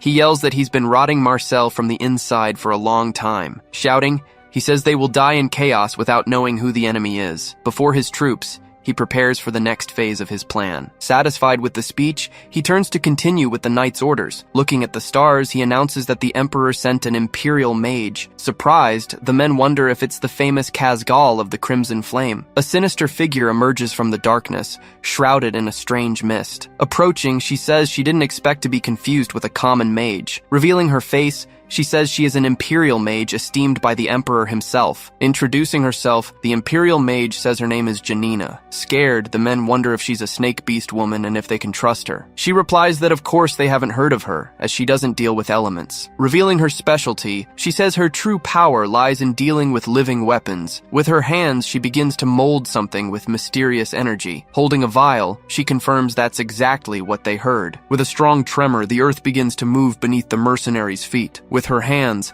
she makes the ground shake and open up before everyone. Seeing the scene, the men's eyes go wide, completely terrified. From the depths of the earth, a gigantic creature emerges to join the battle. Smiling, the mage says her beloved troll will help them on the mission. Shouting, the Baron says, tomorrow will be the day they crush Marcel's forces. Raising his fist, he orders everyone to offer up the city of Marcel. With a war cry, he completes the order, telling them to offer it to the Emperor. Excited, one of the men shouts for the Sacred Empire to live long.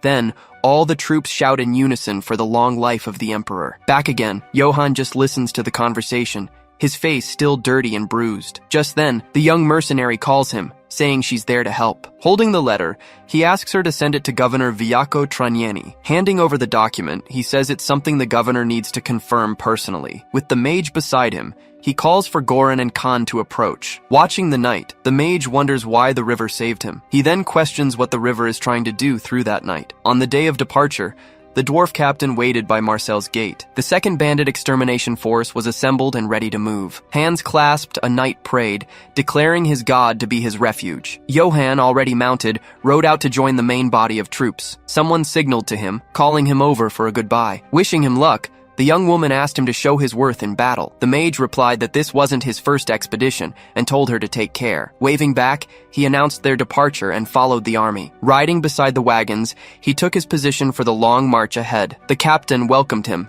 noting his arrival. Johann confirmed he was ready. Hand signals flashed as the captain prepared to give the order to attack. With a shout of command, he addressed the awaiting army. He gave the final order, bellowing for the entire army to advance immediately. The elven knights echoed the cry, charging forward with drawn swords. Taking the lead, the elf cavalry headed the great army's advance. Watching the scene, Johann understood why Kumal had been ordered to attack. Repeating the order, the captain prepared the command to move out. A war horn sounded, signaling the entire army to advance. From his balcony, the governor watched the departure, the manager standing beside him. Smiling, she commented that the extermination force had finally left. Without turning, the governor listened to her comment in silence. Holding up a letter, he asked if she had read its contents. She confirmed, stating the letter was found in the Baron's room the previous night. Pacing, he commented on the convenient timing and location of the discovery. From the balcony, a guard voiced doubts about the letter's authenticity. She interrupted, insisting the seal was undoubtedly from the House of Einbeck. Seeing the seal,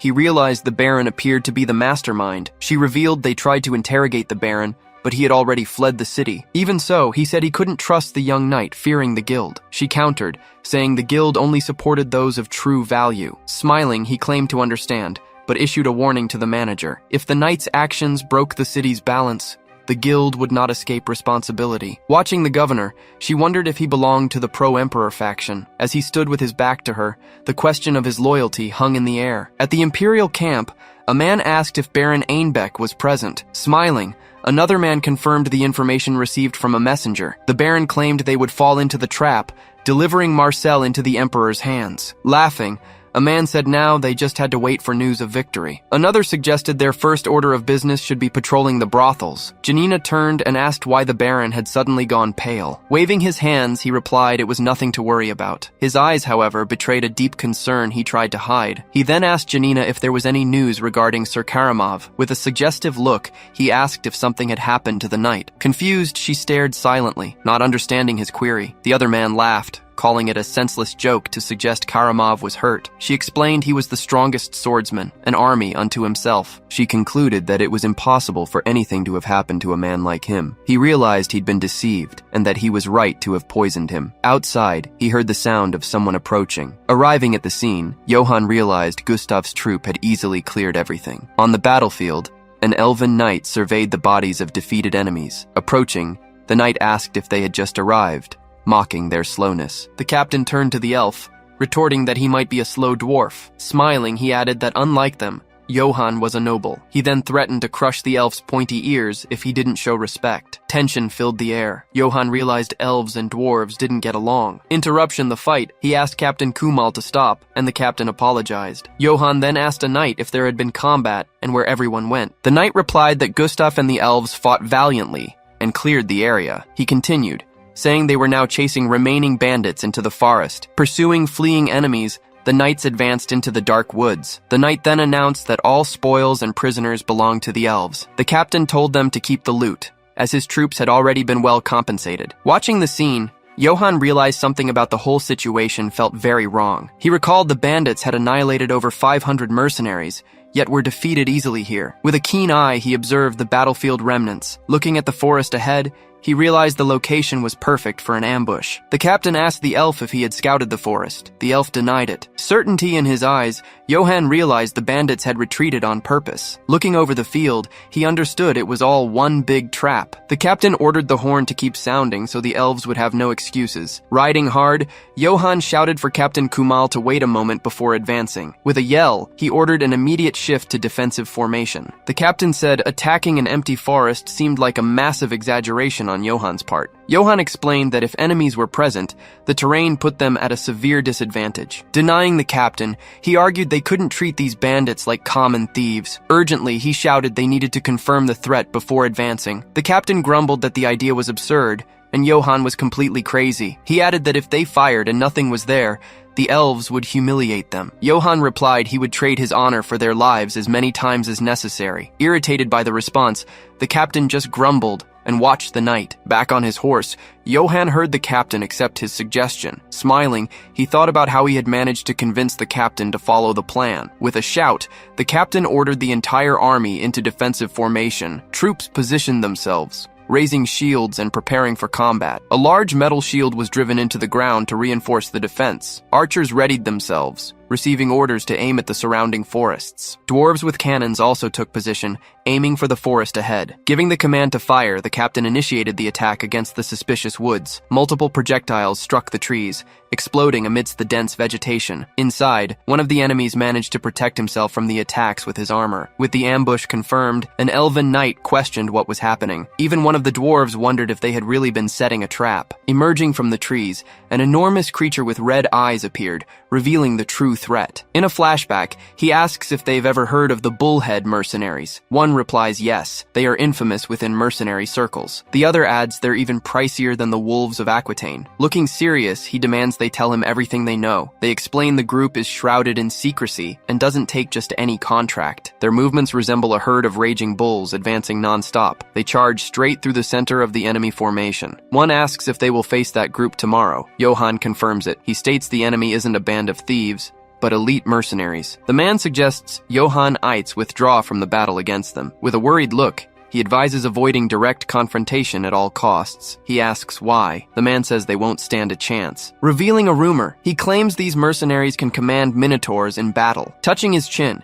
he remembers hearing that story as a child. The legend referred to a minotauro, known as the Hero Slayer. He continues, saying every warrior who challenged it was slaughtered. Clenching his fist, one tells Johann not to worry about the threat. Slapping his back, he says they'll risk their lives to ensure his retreat. With a slight smile, Johann hears the proposal from the two men before him. He then says he was planning to ask for their assistance in the battle anyway. Excited, they say they'd also like to see these bullheads. Looking serious, he says he values them, but wants to ask for something else. Confused, they ask what else he could possibly want from them. Back in the forest, the enemies notice the formation change and question it. Looking up at the sky, they see a rain of arrows heading their way. Struck by arrows, the ambushers are caught off guard by the attack. With the ambush revealed, the leader shouts for the mercenaries to prepare to attack. One mercenary stomps the ground hard, readying for imminent combat. Looking ahead, he prepares to lead the advance against the troops. Riding hard, he advances, ignoring the arrows striking him. Making a signal, he readies to lead the assault. Shouting, he orders his troops to move and advance into battle. The dwarves fire their cannons, creating a massive explosion of fire and smoke. Amidst the smoke, the mercenaries continue to advance without retreating. With heavy steps, enemy troops march toward Marcel's army. Their formation doesn't break, advancing in an organized and relentless manner. On the battlefield, the mercenaries with bull helms reveal themselves. With a war cry, one raises his axe to lead the attack. The army of bull-helmed mercenaries advances in attack formation. On the other side, Marcel's troops observe the enemy army's advance. The captain realizes those are the legendary bullhead mercenaries. Even prepared, he realizes the situation is spiraling out of control and he must act. Turning to the captain, he warns him to prepare for imminent impact. Shouting, he says he will deal with their attack formation at any cost. Surprised, the captain screams his name, warning it's dangerous to go alone. Riding, Johann advances alone toward the approaching enemy lines. The captain shouts for all soldiers to pay attention to what is happening. He says the enemies want to test their strength in the coming battle. Riding on, he approaches the enemy army to initiate his surprise attack. Seeing a lone knight approach, the enemies wonder if he is completely crazy. Their leader says if he is that desperate, they will grant his wish. Blowing past them, he attacks one enemy with a quick, deadly strike. Surprised by the attack, they shout to stop that knight at all costs. A leader shouts to maintain formation and not be shaken by the attack. Realizing the strategy, he says the knight is trying to break the ranks. Riding along, he realizes the enemies have already understood what he's trying to do. The captain shouts, invoking the sacred beard of the dwarves to motivate his troops. Yelling, he orders the front lines to prepare to break the defense. Seeing the armies clash, he prepares for the peak of the great battle. With a war cry, the captain orders them to smash the enemies' heads. Attacking, a mercenary hits a dwarf's shield squarely. The impact of the blow breaks the defensive formation and throws the dwarves backward. Seeing the breach, the leader shouts for his men to advance and kill with honor. The confrontation intensifies, with both sides exchanging blows on the battlefield. Observing the combat, the mercenary leader continues his relentless advance. With a shout, the captain runs to face the approaching enemy. The captain blocks the enemy's attack, stopping the blow with his hammer. Using strength, he manages to push the enemy back with his axe. Falling to the ground, the mercenary is surrounded by other dwarven soldiers. Seeing the situation, his companions prepare to help the fallen soldier. With a shout, the captain lifts his hammer and strikes the ground. The shock of his hammer meeting another dwarf's axe creates sparks. He shouts for his soldiers to bathe their weapons in enemy blood. Watching the scene, Johann comments that they don't need to worry about that side. With a smile, he turns and prepares for his own confrontation. Riding hard, he advances for a direct confrontation with the Minotaur on the field. Galloping at full speed, his horse carries him straight into the heart of the battle. Spotting his approach, one of the mercenaries yells that the night is closing in. Their leader, Numeros, demands to know what kind of idiot dares to challenge him without a sword. A soldier claims he's trying to break their formation, and the leader curses him out. Just then, one soldier volunteers to deal with the knight in the leader's place. Numeros agrees, saying he'll give the man a chance to face him in battle. Centurion Numeros of the mercenary company watches as the knight draws nearer. Announcing he has permission, the soldier shouts that he's going to end the night, but he gets hit square in the face by a fast, unexpected blow. Two other soldiers are also struck by quick, precise attacks. Looking back, the enemies wonder how that soldier lost so quickly. The lone knight continues riding through the battlefield after the attack. Grinning, he realizes there really is a minotaur on the field. He remembers the warning that the rumors about the creature were true. Shouting at the beast, he asks if it's the leader of the mercenaries. With a firm voice, the minotaur orders the knight to get off his horse. Confused, the knight wonders why it's saying that all of a sudden. The minotaur explains that the horse might get hurt when the knight is torn to pieces. Saying he likes the horse, he tells the knight to get down and fight. Dismounting, he agrees it's best the horse doesn't get hurt in the battle. Gripping his weapon, he warns that if he wins,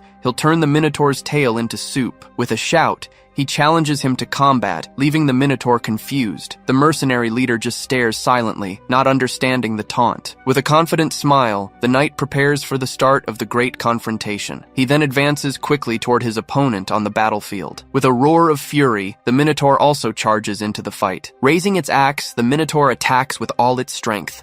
Dodging the blow, the knight jumps over the enemy to counterattack. Landing on the ground, he spins around, ready for the next move. Roaring, the Minotaur turns, ready to strike again with its axe. Dodging the blow, the knight gets clear of the attack at the very last second. Moving sideways, he continues to evade the attacks with agility. Eyes wide, he realizes the insane reach of the enemy's attacks. Spinning its axe, the Minotaur creates a whirlwind, forcing Johann back. Attacking again, Johann knows if he's hit, his body will be split in two. Sliding across the ground, he manages to dodge another powerful attack. With a frustrated look, he regrets not bringing his other weapon to the battle. Irritated, the Minotaur yells at him to stop dodging and fight for real. Leaping into the air, the Minotaur attacks from above, claiming it will give him a worthy death. Crouching low, he spots an opening to counterattack his opponent. With a quick movement, he lunges to exploit the gap in the enemy's defense. Using his weapon, he strikes the Minotaur precisely in a weak spot. The attack hits home, breaking part of the Minotaur's tail with the impact. Seeing the attack, the other mercenaries react with surprise and cover their eyes. Foaming at the mouth,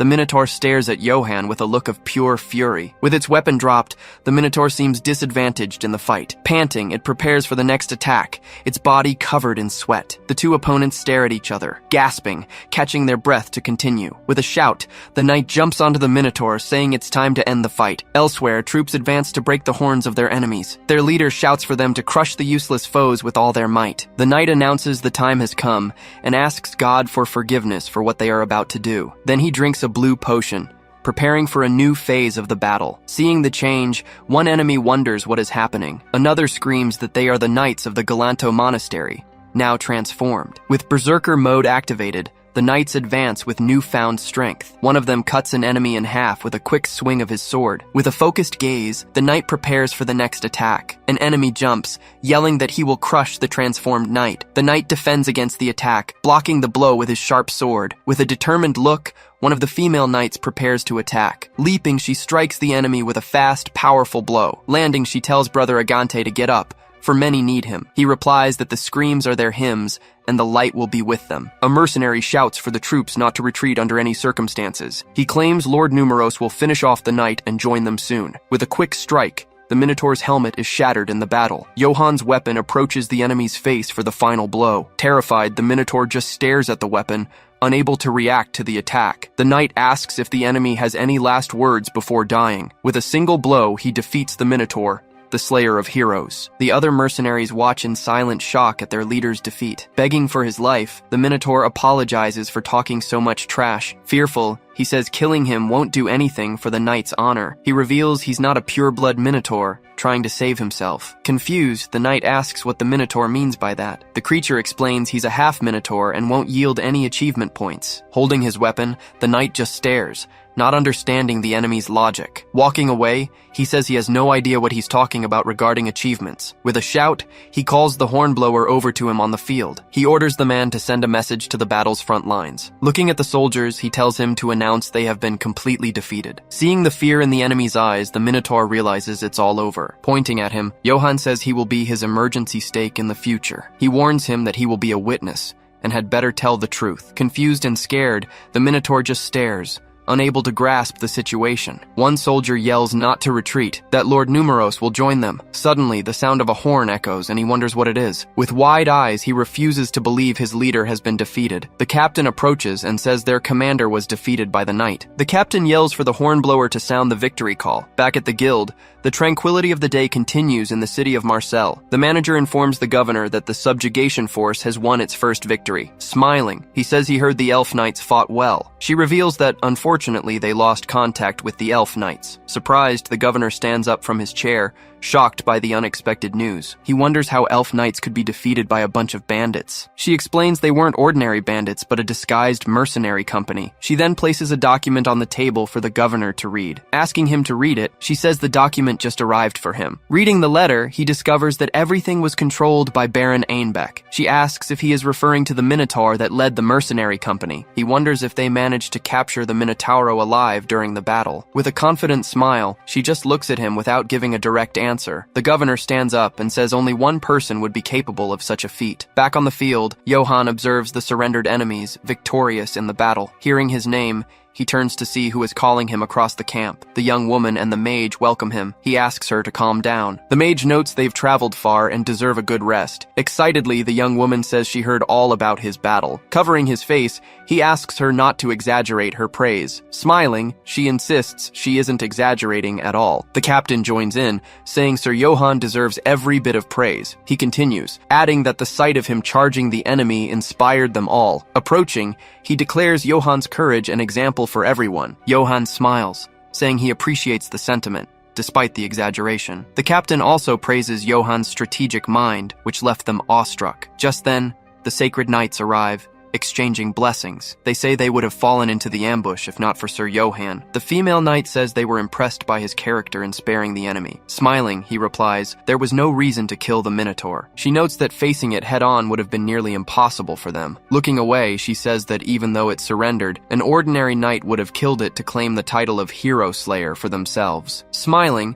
she notes that Sir Johann didn't stoop to that level. With a slight smile, he says, respecting an enemy's life is a virtue. Clasping his hands, he says he let it live because he thought it best. The mage interrupts, asking if he has any idea how many he actually killed. Whispering, the mage says excessive humility embarrasses the one giving praise. Understanding, Johann says he will then accept the praise with full gratitude. The captain orders them to reorganize their strategy and crush Baron Einbeck. Just then, a knight approaches, and they ask if someone is there. Watching the tent, they wait to see who emerges. Suddenly, an elven knight stumbles out of the tent, panting and badly wounded. Seeing his state, they doubt he brings news of victory. Collapsing to the ground, the knight cannot stand, completely exhausted. Urgently, he begs for reinforcements to be sent immediately. He reveals they were ambushed by a troll while pursuing in the forest. Cutting to the forest, the dark environment shows signs of an intense battle. The ground is covered in footprints and marks of the fight that occurred there. A soldier splashes through water, running to escape the threat pursuing them. Running through the water, men try to escape the attacking knights. Terrified, bandits flee in despair from the pursuing elven knights. Mounted on horses, the knights advance to hunt down the fleeing enemies. A knight attacks a bandit, hitting him with a quick, precise strike. The blow throws the bandit far, and he splashes into the water on impact. The attack continues, and the knights easily cut down the enemies in the water. Observing the scene, the knight moves away, leaving the bodies behind. One knight comments that the battle is too easy for them. Another says they are only here to settle an old debt. He reminds them that Count Bartok sent them to pay the debt to the guild. A knight tells them to continue the pursuit and gather the spoils. Shouting, the leader addresses all troops to give the order. He orders them to pursue and annihilate the enemy retreating into the forest. Then he yells to loot everything valuable from the enemies. A knight warns that anyone caught stealing will be severely punished. The troops advance through the water, following orders to continue the pursuit. The leader watches his troops advance, satisfied with the battle's progress. Mounted, he says to take a short break and check equipment. One knight comments he didn't know a place like this existed. Another says the place is spooky, perfect for a bandit hideout. Stepping into the water, he prepares to continue exploring the area. One points into the distance, saying someone is coming their way. Watching the figure, they wonder if it's one of their own soldiers. The wounded knight approaches, and they ask what happened to him. Before falling, he reaches out and asks for help, right before being struck. Swords in hand, the knights prepare for the emerging threat. Frightened, one asks what that suddenly appearing creature is. Before them, a gigantic creature rises, ready for combat. With a roar, the creature bares its sharp teeth at the knights. Fallen, the knight says they fell straight into the enemy's trap. He realizes it was bait, and that there was no mention of trolls in the letter. With a wounded face, he says 3 of his knights are still there. Begging, he asks them to help the knights left behind. The captain turns to the others and asks what they think of the situation. The female knight says she will leave the decision for Lord Kumal to make right then. He then asks Valiant if she can tell them more about trolls. She reveals she fought a troll before and managed to win the battle. She continues, saying that without divine intervention, it would be an impossible fight. Explaining, she says their skin is harder than stone, and their muscles too. Furthermore, their brute strength makes it impossible for a human to resist. The most terrifying part is the monster's regeneration ability. She says even if you manage to pierce them, the wound heals instantly. Sweating, the knight says it's impossible to defeat such a creature. Another yells for him not to just stand there, and to run as fast as possible. With worried looks, Johann and the knight listen to the soldier's report. He begs for help, saying they are running out of time. The knight asks if she would be willing to go if Lord Kumal ordered it. She replies that even if they leave now, they probably won't arrive in time. Eyes wide, the elven knight faces the harsh reality of the situation. The captain addresses the elven soldier, preparing to give his answer. Hand on his chest, he apologizes, but says he cannot send a rescue. Explaining the decision, he says the mission isn't over, and he cannot guarantee safety. Without turning, the captain just listens to what the elf has to say. With a shout, Johann declares that he himself will rescue the knights who stayed behind. Grabbing his arm, the elf says this isn't a simple matter. Johann says that with so many warriors, his absence won't make much difference to the mission.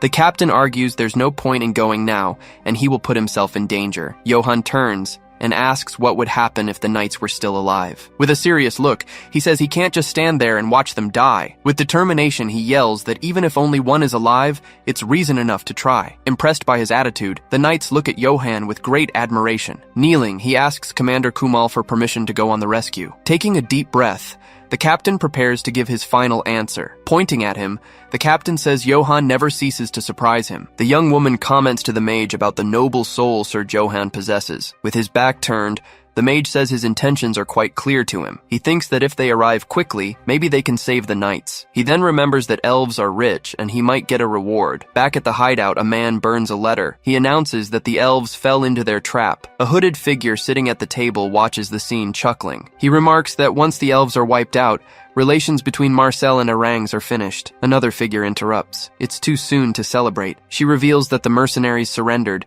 despite all the gold invested. Furiously, she wonders how they could just give up the fight. The Baron dismisses them as disposable pawns. The mage challenges him. Glancing at a letter, she spots the Baron's family crest on the seal. He reassures her. His real plan lies elsewhere. He then asks about the status of Countess Janina's troll. The Baron tells her she worries too much, claiming he heard trolls are weak. Smiling, she asks why he thinks she placed the troll there. Another man agrees, realizing there's nothing to worry about. She declares they will meet their end in the depths of the dark abyss. Meanwhile, in the dark forest, the damp gloom creates a dangerous atmosphere. A lantern is lit. A knight comments on how well it burns. He asks the name of the fire they are using. The female knight replies that it's divine magic called the Flame of Hyena. She explains it's mainly used to repel monsters. He asks if she used it to take down the troll during the battle. She confirms that troll regeneration can be halted by divine magic. Staring at the lantern, he asks if it differs from normal fire. She explains that once lit, water cannot extinguish it. Sweating,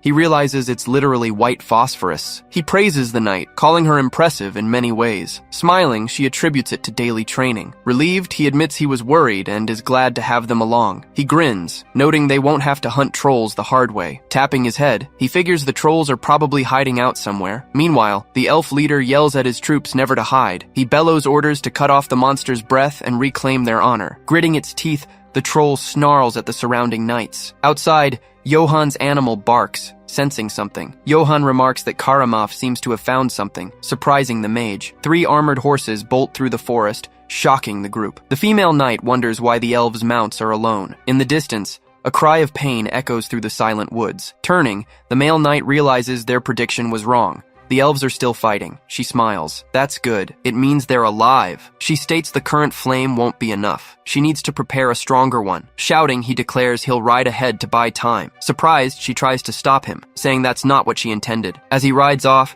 he orders Karamov to round up the stray horses. Watching him go, she yells out for Sir Johan, worried by his decision. She then orders her sisters to focus and create a stronger flame. Driving her sword into the ground, the knight prepares for the ritual. Kneeling, she prays for Saint Aina's blessing in battle. Gathering around the flame, she speaks of souls yearning for salvation. With precious swords united, they call upon the sacred fire to guide the lost. Elsewhere, a knight takes a direct hit from the troll. Splash running through the water, he advances to stay in the fight. The troll turns, readying to attack the approaching knight. It attempts a powerful strike, but the knight dodges. Using his sword, he manages to sever the creature's arm with a single blow. He spins, preparing another attack with his sharp blade. Sweating, he realizes the gravity of his situation. The troll's arm regenerates instantly, and it snarls furiously at the knight. Shocked, he stammers that it's impossible as he watches the creature heal. With a roar, the troll charges to attack the knight with full force. He declares it's not over yet, bracing himself to continue fighting. But seeing the fallen soldiers,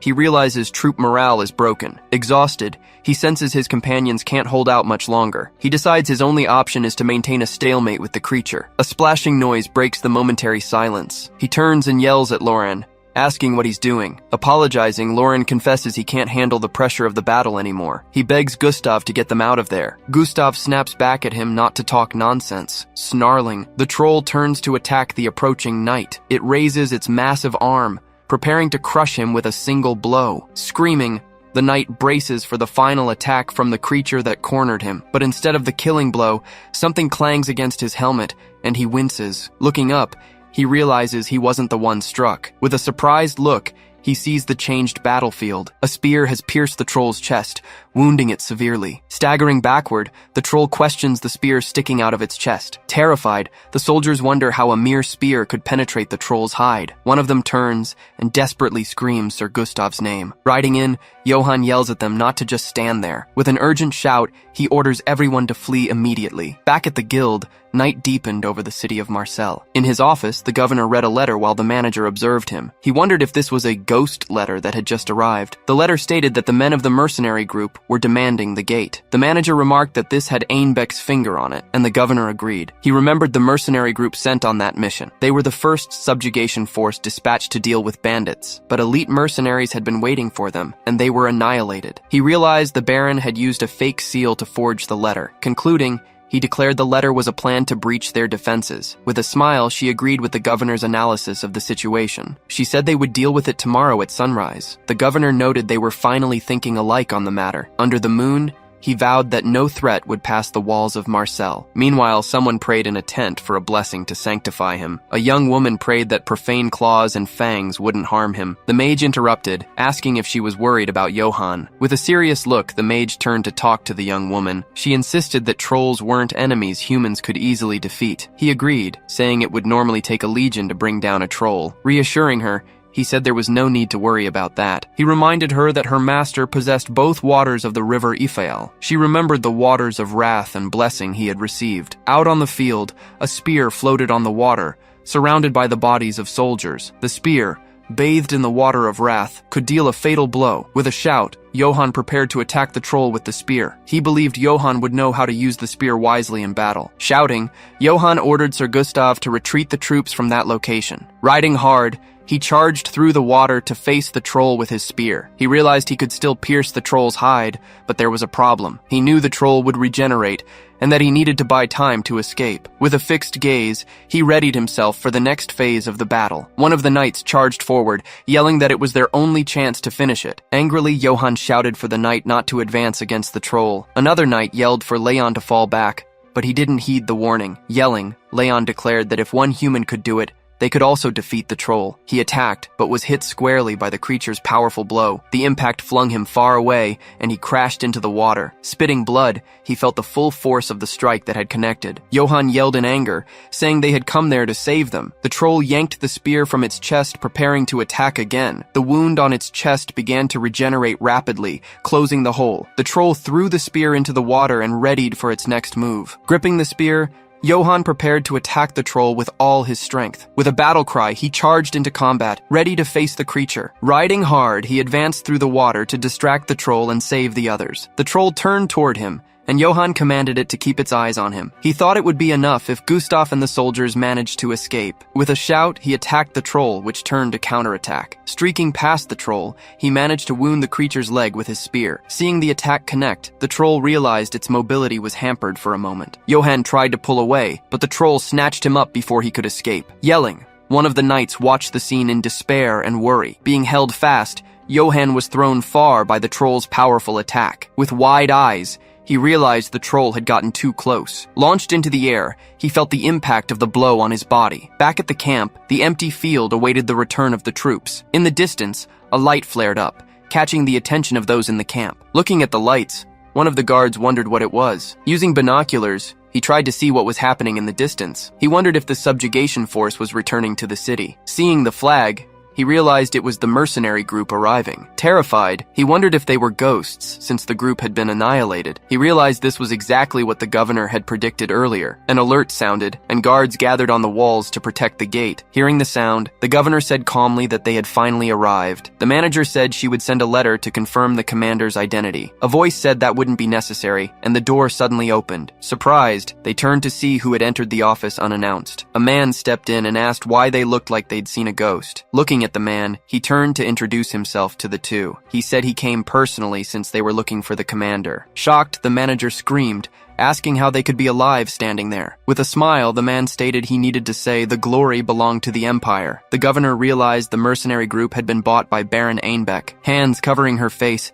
she wondered how such a thing was possible. The commander declared that from that moment on, the city of Marseille was taken. Teeth clenched tight, Johann felt the pain of the blow that struck him. Screaming, one of the knights watched the scene in despair and horror. Johann's body was flung into the water by the troll's powerful blow. The impact of his body hitting the water created a massive wave at the site. Seeing the scene, the knights yelled Sir Johann's name, shocked by the attack. With a sweaty face, the knight just watched, unable to react to what happened. Amidst the darkness, he smiled, even with his face covered in blood. Floating in the water, Johann's body appeared lifeless following the troll's attack. Holding the flag, a soldier readies himself for the night attack. At a signal, a torch flares to life, lighting up the darkness. Smiling, a man remarks that the fools in Marseille are doing exactly as predicted. Watching the lights, he says it doesn't matter, they're getting in anyway. A guard runs by, yelling for everyone to get to the wall immediately. He says the bribed guard is opening the sewer gate for them. Opening the passage,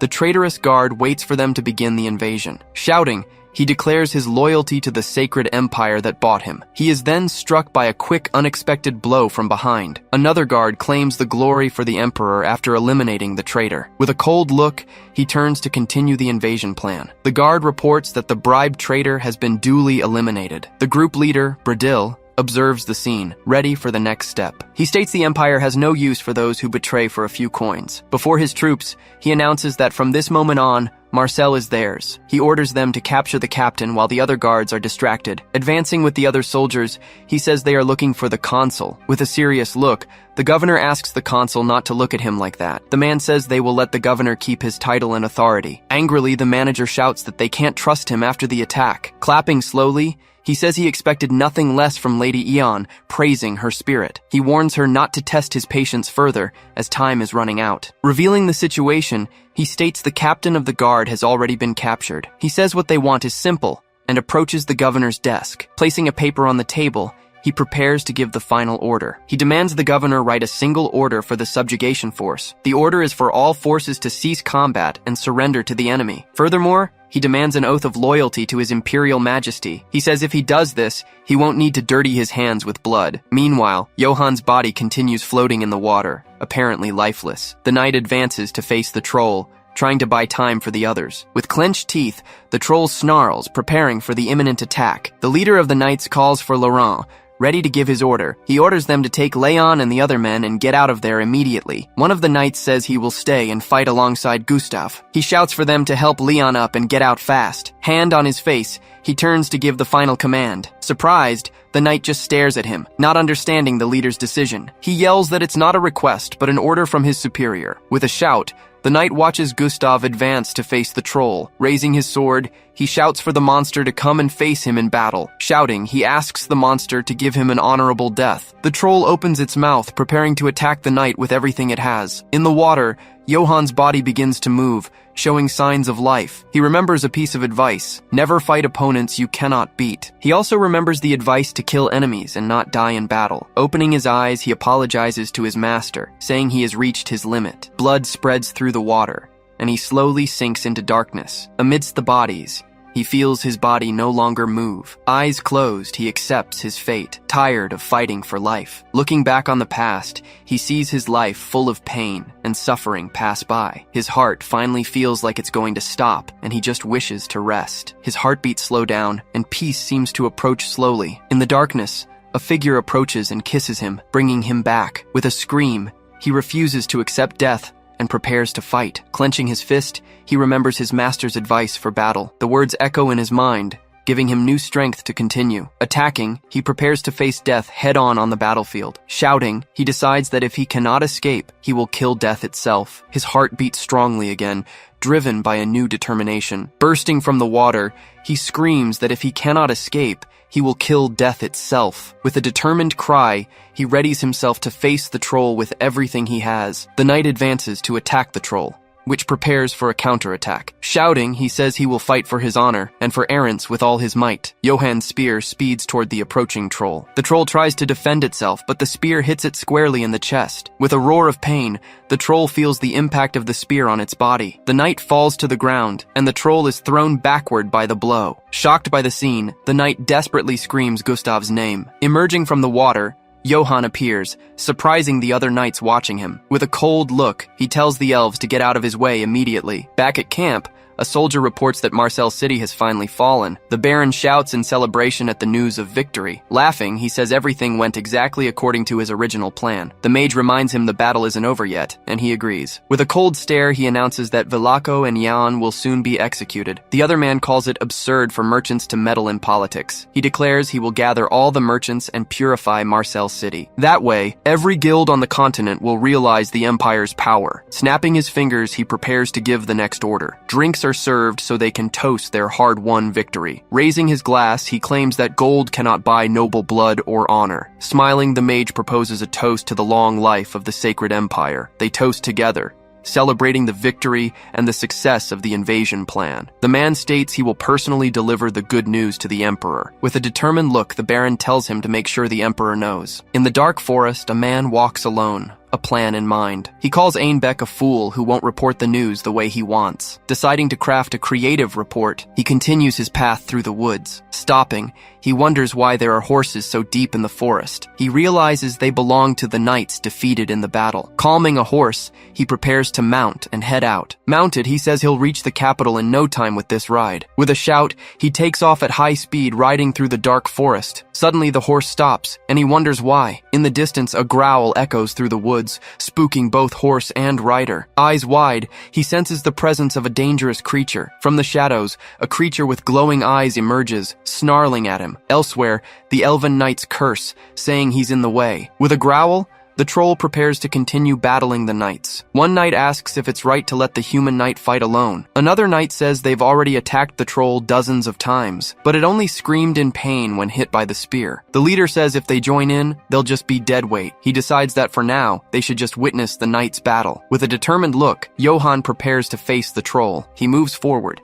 and the troll attacks with a powerful strike into the water. The impact sends water spraying everywhere across the battlefield. He runs atop the water, agilely dodging the troll's attacks. With a shout, he readies his next attack against the creature. He throws a spear at the troll with all his might. Leaping, he throws multiple spears at once to attack the troll. The spears hit the troll squarely, piercing its body in several places. With a roar of pain, the troll staggers back, wounded by the attacks. Watching the scene, they realize it won't be enough for a fatal blow. Eyes shining, they wonder what Johann is planning. Running on the water, He charges to strike the troll. The troll attacks too, and they trade blows amidst the water. With one strike, he hits the troll squarely, showing his strength in battle. The impact throws the troll backward, feeling the force of the attack. The troll recovers and prepares to counterattack with even greater force. Spitting blood, it snarls and readies for the next move in the fight. Shocked, the knights wonder if he's fighting with his bare hands. He advances, and the two exchange high-speed blows on the water. The troll is hit by multiple blows, severely injuring it in the battle. The troll attacks with eye beams, trying to hit Johan. Dodging, he lands a powerful blow right on the troll's face. His eye glowing, he prepares for the final attack against the monster. He lands a massive strike,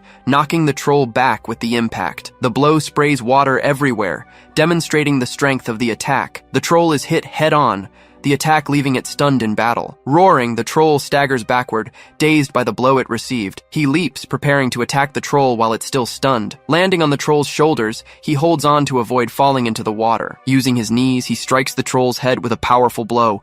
The impact cracks the troll's skull, gravely injuring it. The troll tries to shake him off, but he holds on firmly. Falling into the water, they both sink, continuing the fight beneath the surface. One of the knights asks Gustav if he can explain what happened. Yelling, the leader says it's their chance to retreat before the troll regenerates. Stepping on the troll, Johan prepares for the final blow against the creature. Scared, a knight asks what Lord Johan is doing right now. Opening the troll's mouth, he prepares to attack inside the creature. With a shout, he attacks the troll, which roars in pain from the blow. The troll's body thrashes in the water, feeling the impact of the attack. With gritted teeth, he continues the attack, determined to win the battle. With a shout, he uses all his strength to rip the troll's jaw off. The troll's body thrashes in the water, and blood spreads everywhere. The troll's jaw is completely torn off, and it roars in pain. Shocked, the knights scream, terrified by the scene they are witnessing. With a dirty face, he says that if he does things that way, the troll's body sinks into the water, defeated by Johan's brutal attack. Floating, the troll can no longer regenerate from the fatal wound it suffered. Karamov chases down the horses. The man screams, begging the creature to release him. Screaming, he thrashes wildly,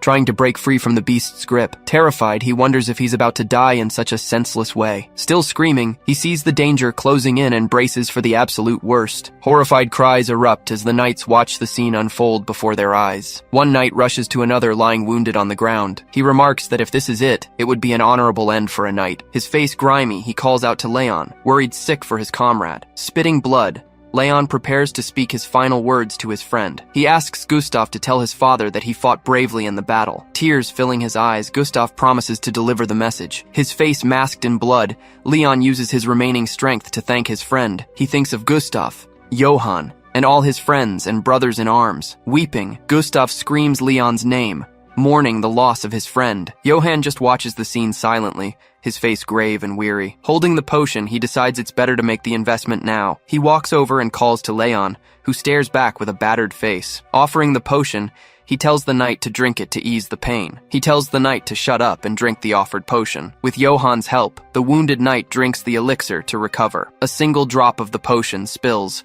revealing the potent healing power of the red liquid. The empty flask hits the ground as the potion begins to take effect. The knight stands up, looking down at his fallen comrade. With eyes closed, Leon seems to have found peace after the battle. Johan steps back, telling the knight to rest in peace within the forest. The knight says his friend was like a brother to him. He turns and calls out to Sir Johan, his eyes brimming with tears. Weeping, he thanks him for easing Leon's pain in his final moments. He says that if it hadn't been for Johan, Leon would have suffered until the bitter end. Suddenly, Johan coughs, and the knights look at him with concern. Surprised, the knight asks what kind of medicine that was, as his pain has completely vanished. The other knight asks if Leon is okay. He replies that he feels cleansed. Smiling, Johan asks how it feels to be reborn. Confused, the knight holds up the flask and asks if this was the water of blessing. He explains that it is indeed the water of blessing, a mystical elixir from the river Iphael. His face flushed, Gustav approaches to speak with Johan, giving him a tight hug. He thanks Lord Johan for saving his friend. Smiling, he declares Johan the most honorable knight he has ever met. Johan insists the water was a gift and that he should thank Suderik instead. Smiling, Gustav says the credit belongs entirely to Johan for actually using it. Suddenly, Johan steps away, feeling something strange happening to his body. Pointing to the others, he shouts that Sir Johan saved their brother. He declares that as soldiers of Bartok, they must show their honor. They strike the ground with their spears, offering their respects and praise. Gustav shouts that the honor is for the great Sir Johann, while Johann just watches. Embarrassed, he admits he's never felt such pressure in his life. Smiling, Gustav says that Johann is now like a sworn brother to him. He warns that from now on, anyone who insults Johann will face his wrath. Wielding his sword, he prepares to defend his new sworn brother. He stands ready, positioning himself to protect Johann from any threat that might appear. Shouting, he declares that any enemy of Johann will have to answer to his sword. Smiling, Johann thanks Gustav for his loyalty and friendship. Clasping his hands together, he says it's a great honor to receive such praise. Back at the camp, the young woman runs to find Master Sudurg. Celebrating, she reports that Sir Johann fought a troll and won the battle. The mage says he figured as much, assuming subjugation was possible through magic. She clarifies that he didn't use magic. He ripped the troll's mouth off with his bare hands. He smiles and nods, but then the truth dawns on him. Staring off into the distance, he just processes the scene, shocked by the revelation. Eyes wide, he shouts in surprise upon learning how Johann won. The knight says it's unbelievable what they just witnessed on the battlefield. She explains that the troll's muscles and ligaments were completely ruptured. Furthermore, all of its internal organs were destroyed by Johann's attack. Finally, the troll's entire jaw was ripped off during combat. Looking at the body, she concludes that it died because it couldn't regenerate. She turns and asks how he managed to keep the body so intact. The knight explains that they usually burn trolls to charcoal to defeat them. Surprised, he realizes the method for killing trolls is very different from what he thought. Smiling, she congratulates him on his great victory in battle. She says that from now on, the title of Troll Slayer will follow him. The knights offer to handle the distribution of the troll's body for him. She mentions he can sell the parts for a high price to the company. Looking at the troll's body, he remembers the word achievement. He realizes that upon defeating a strong enemy, a corresponding title is granted. Smiling, he celebrates his first achievement in this new world. Smiling, he remarks that his title is now Troll Slayer. One of the knights shouts that the monster followed the runaway horses. Smiling, the knight says that Johann's puppy brought the horses back. She tells everyone to calm down, insisting it's not a real monster. The man screams for help, and the creature releases him, letting him run to the group. Sword in hand, she shouts that that thing is definitely not a puppy. After the confusion dies down, the man is interrogated about why he was in the forest. She asks if he is a traveler, and if the wolf attacked him out of the blue. He confirms the story, saying that's exactly what happened. Johann questions him, calling it a lie and stating he is no traveler. With a nervous smile, the man asks if he can leave, as he has a long journey ahead. Gustav says he'd like to have a word with the man, and Johann agrees. He insists he's just a traveler, trying to talk his way out of the situation. With a swift motion, Gustav pins the man's hand to the ground with his sword. Screaming in pain, the man feels the blade mercilessly pierce his hand. Holding the man down, Gustav threatens to cut off his fingers one by one. Gritting his teeth, the man feels the pain and pressure of the interrogation. He reveals himself to be Lieutenant Brandon Mayhem of the Special Operations Unit. With the confession, Gustav confirms that Johann's intuition was right all along. Johann asks if he discovered anything else, and Gustav nods yes. He reveals that he found the location of Baron Einbeck's command post. With a determined look, he says they can end this battle if they catch him. A slight smile playing on his lips, he prepares for the next phase of the plan. He turns to Gustav and says he has a request. Shouting, he declares they need to launch a surprise attack using high-mobility troops. Gustav agrees, stating that his unit belongs to his human brother. Johann tells them to end the expedition with a single, decisive strike. Gustav shouts for everyone to prepare quickly for the surprise attack. A few hours later, the Baron's command base is located in the forest. With a roar, the cavalry advances, declaring it is time for the harvest. One of the guards wonders what noise he's hearing. Another shouts that it's the Elven Knights and a surprise attack. Yelling, Gustav orders them to find Einbeck and kill everyone else. The Baron's men flee in panic, shouting that they were told it would be safe here. Shocked, the mage watches the scene, unable to understand what's happening. She wonders how they survived, and if the troll was defeated. Deciding to flee, she runs, screaming for her Imperial Majesty in despair. With the enemies defeated, Johann states that everything is finally resolved. He approaches the Baron's tent, ready for the final confrontation. Gustav says the Baron is there, and that there is a gift waiting inside. Johann enters the tent, walking with steady, determined steps. A knight reports that the man inside confessed everything after a beating. His face filthy, he stares straight ahead,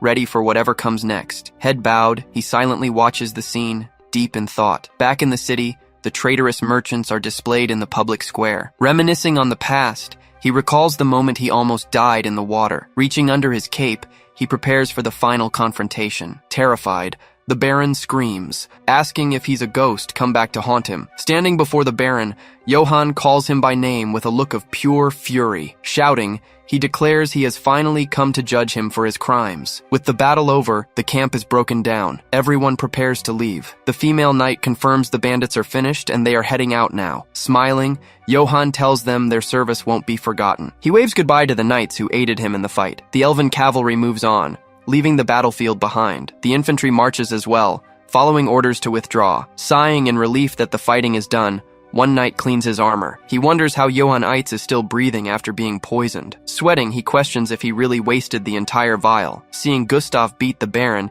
he wonders who those people are. And why are they following Johann like that? Turning around, the Baron demands to know what they're staring at. Do they want to die? His face sweaty, he thinks his plan was perfect. Everything should have worked out. Flashing back a few months, Gosen Castle in Eitz territory is shown. A wine goblet is knocked over, marking the start of a tragic event. The Baron, terrified by his situation, drops the cup. His face dirty, he says he hopes the Lord has been well. Lord Giesen stares at him seriously, ignoring the greeting. He asks if Baron Einbeck brought the war funds he owed. A young man lights the way for the Baron with a light staff. The youth hands a scroll to the Lord, who takes it suspiciously. Opening the scroll, he prepares to read the message. He is surprised to find the paper completely blank. Furious, he demands to know what the hell this is. Why is the Baron handing him a blank piece of paper? Bowing, the Baron claims the Emperor needs his help again. The Lord shouts at him to stop the nonsense. He won't be used. He fought in countless wars only to be cast aside. Enraged, he yells for the Baron to leave before he cuts him in half. The Baron asks Sir Gessen to just place his seal on the document. Holding the paper, the Lord listens intently to the proposal. The spilled wine symbolizes the reward for his loyalty. The Baron swears on his family name that the Emperor will reward him with a title. The Lord eyes the Baron seriously, distrusting the promise. He notes that 50 years have passed, yet Einbeck still holds on. With a quick movement, he stamps the blank document with his seal. He throws the sealed paper to the Baron, telling him to take it. The Lord warns that if the Baron steals his credit, he'll rip out his tongue. Grabbing the document,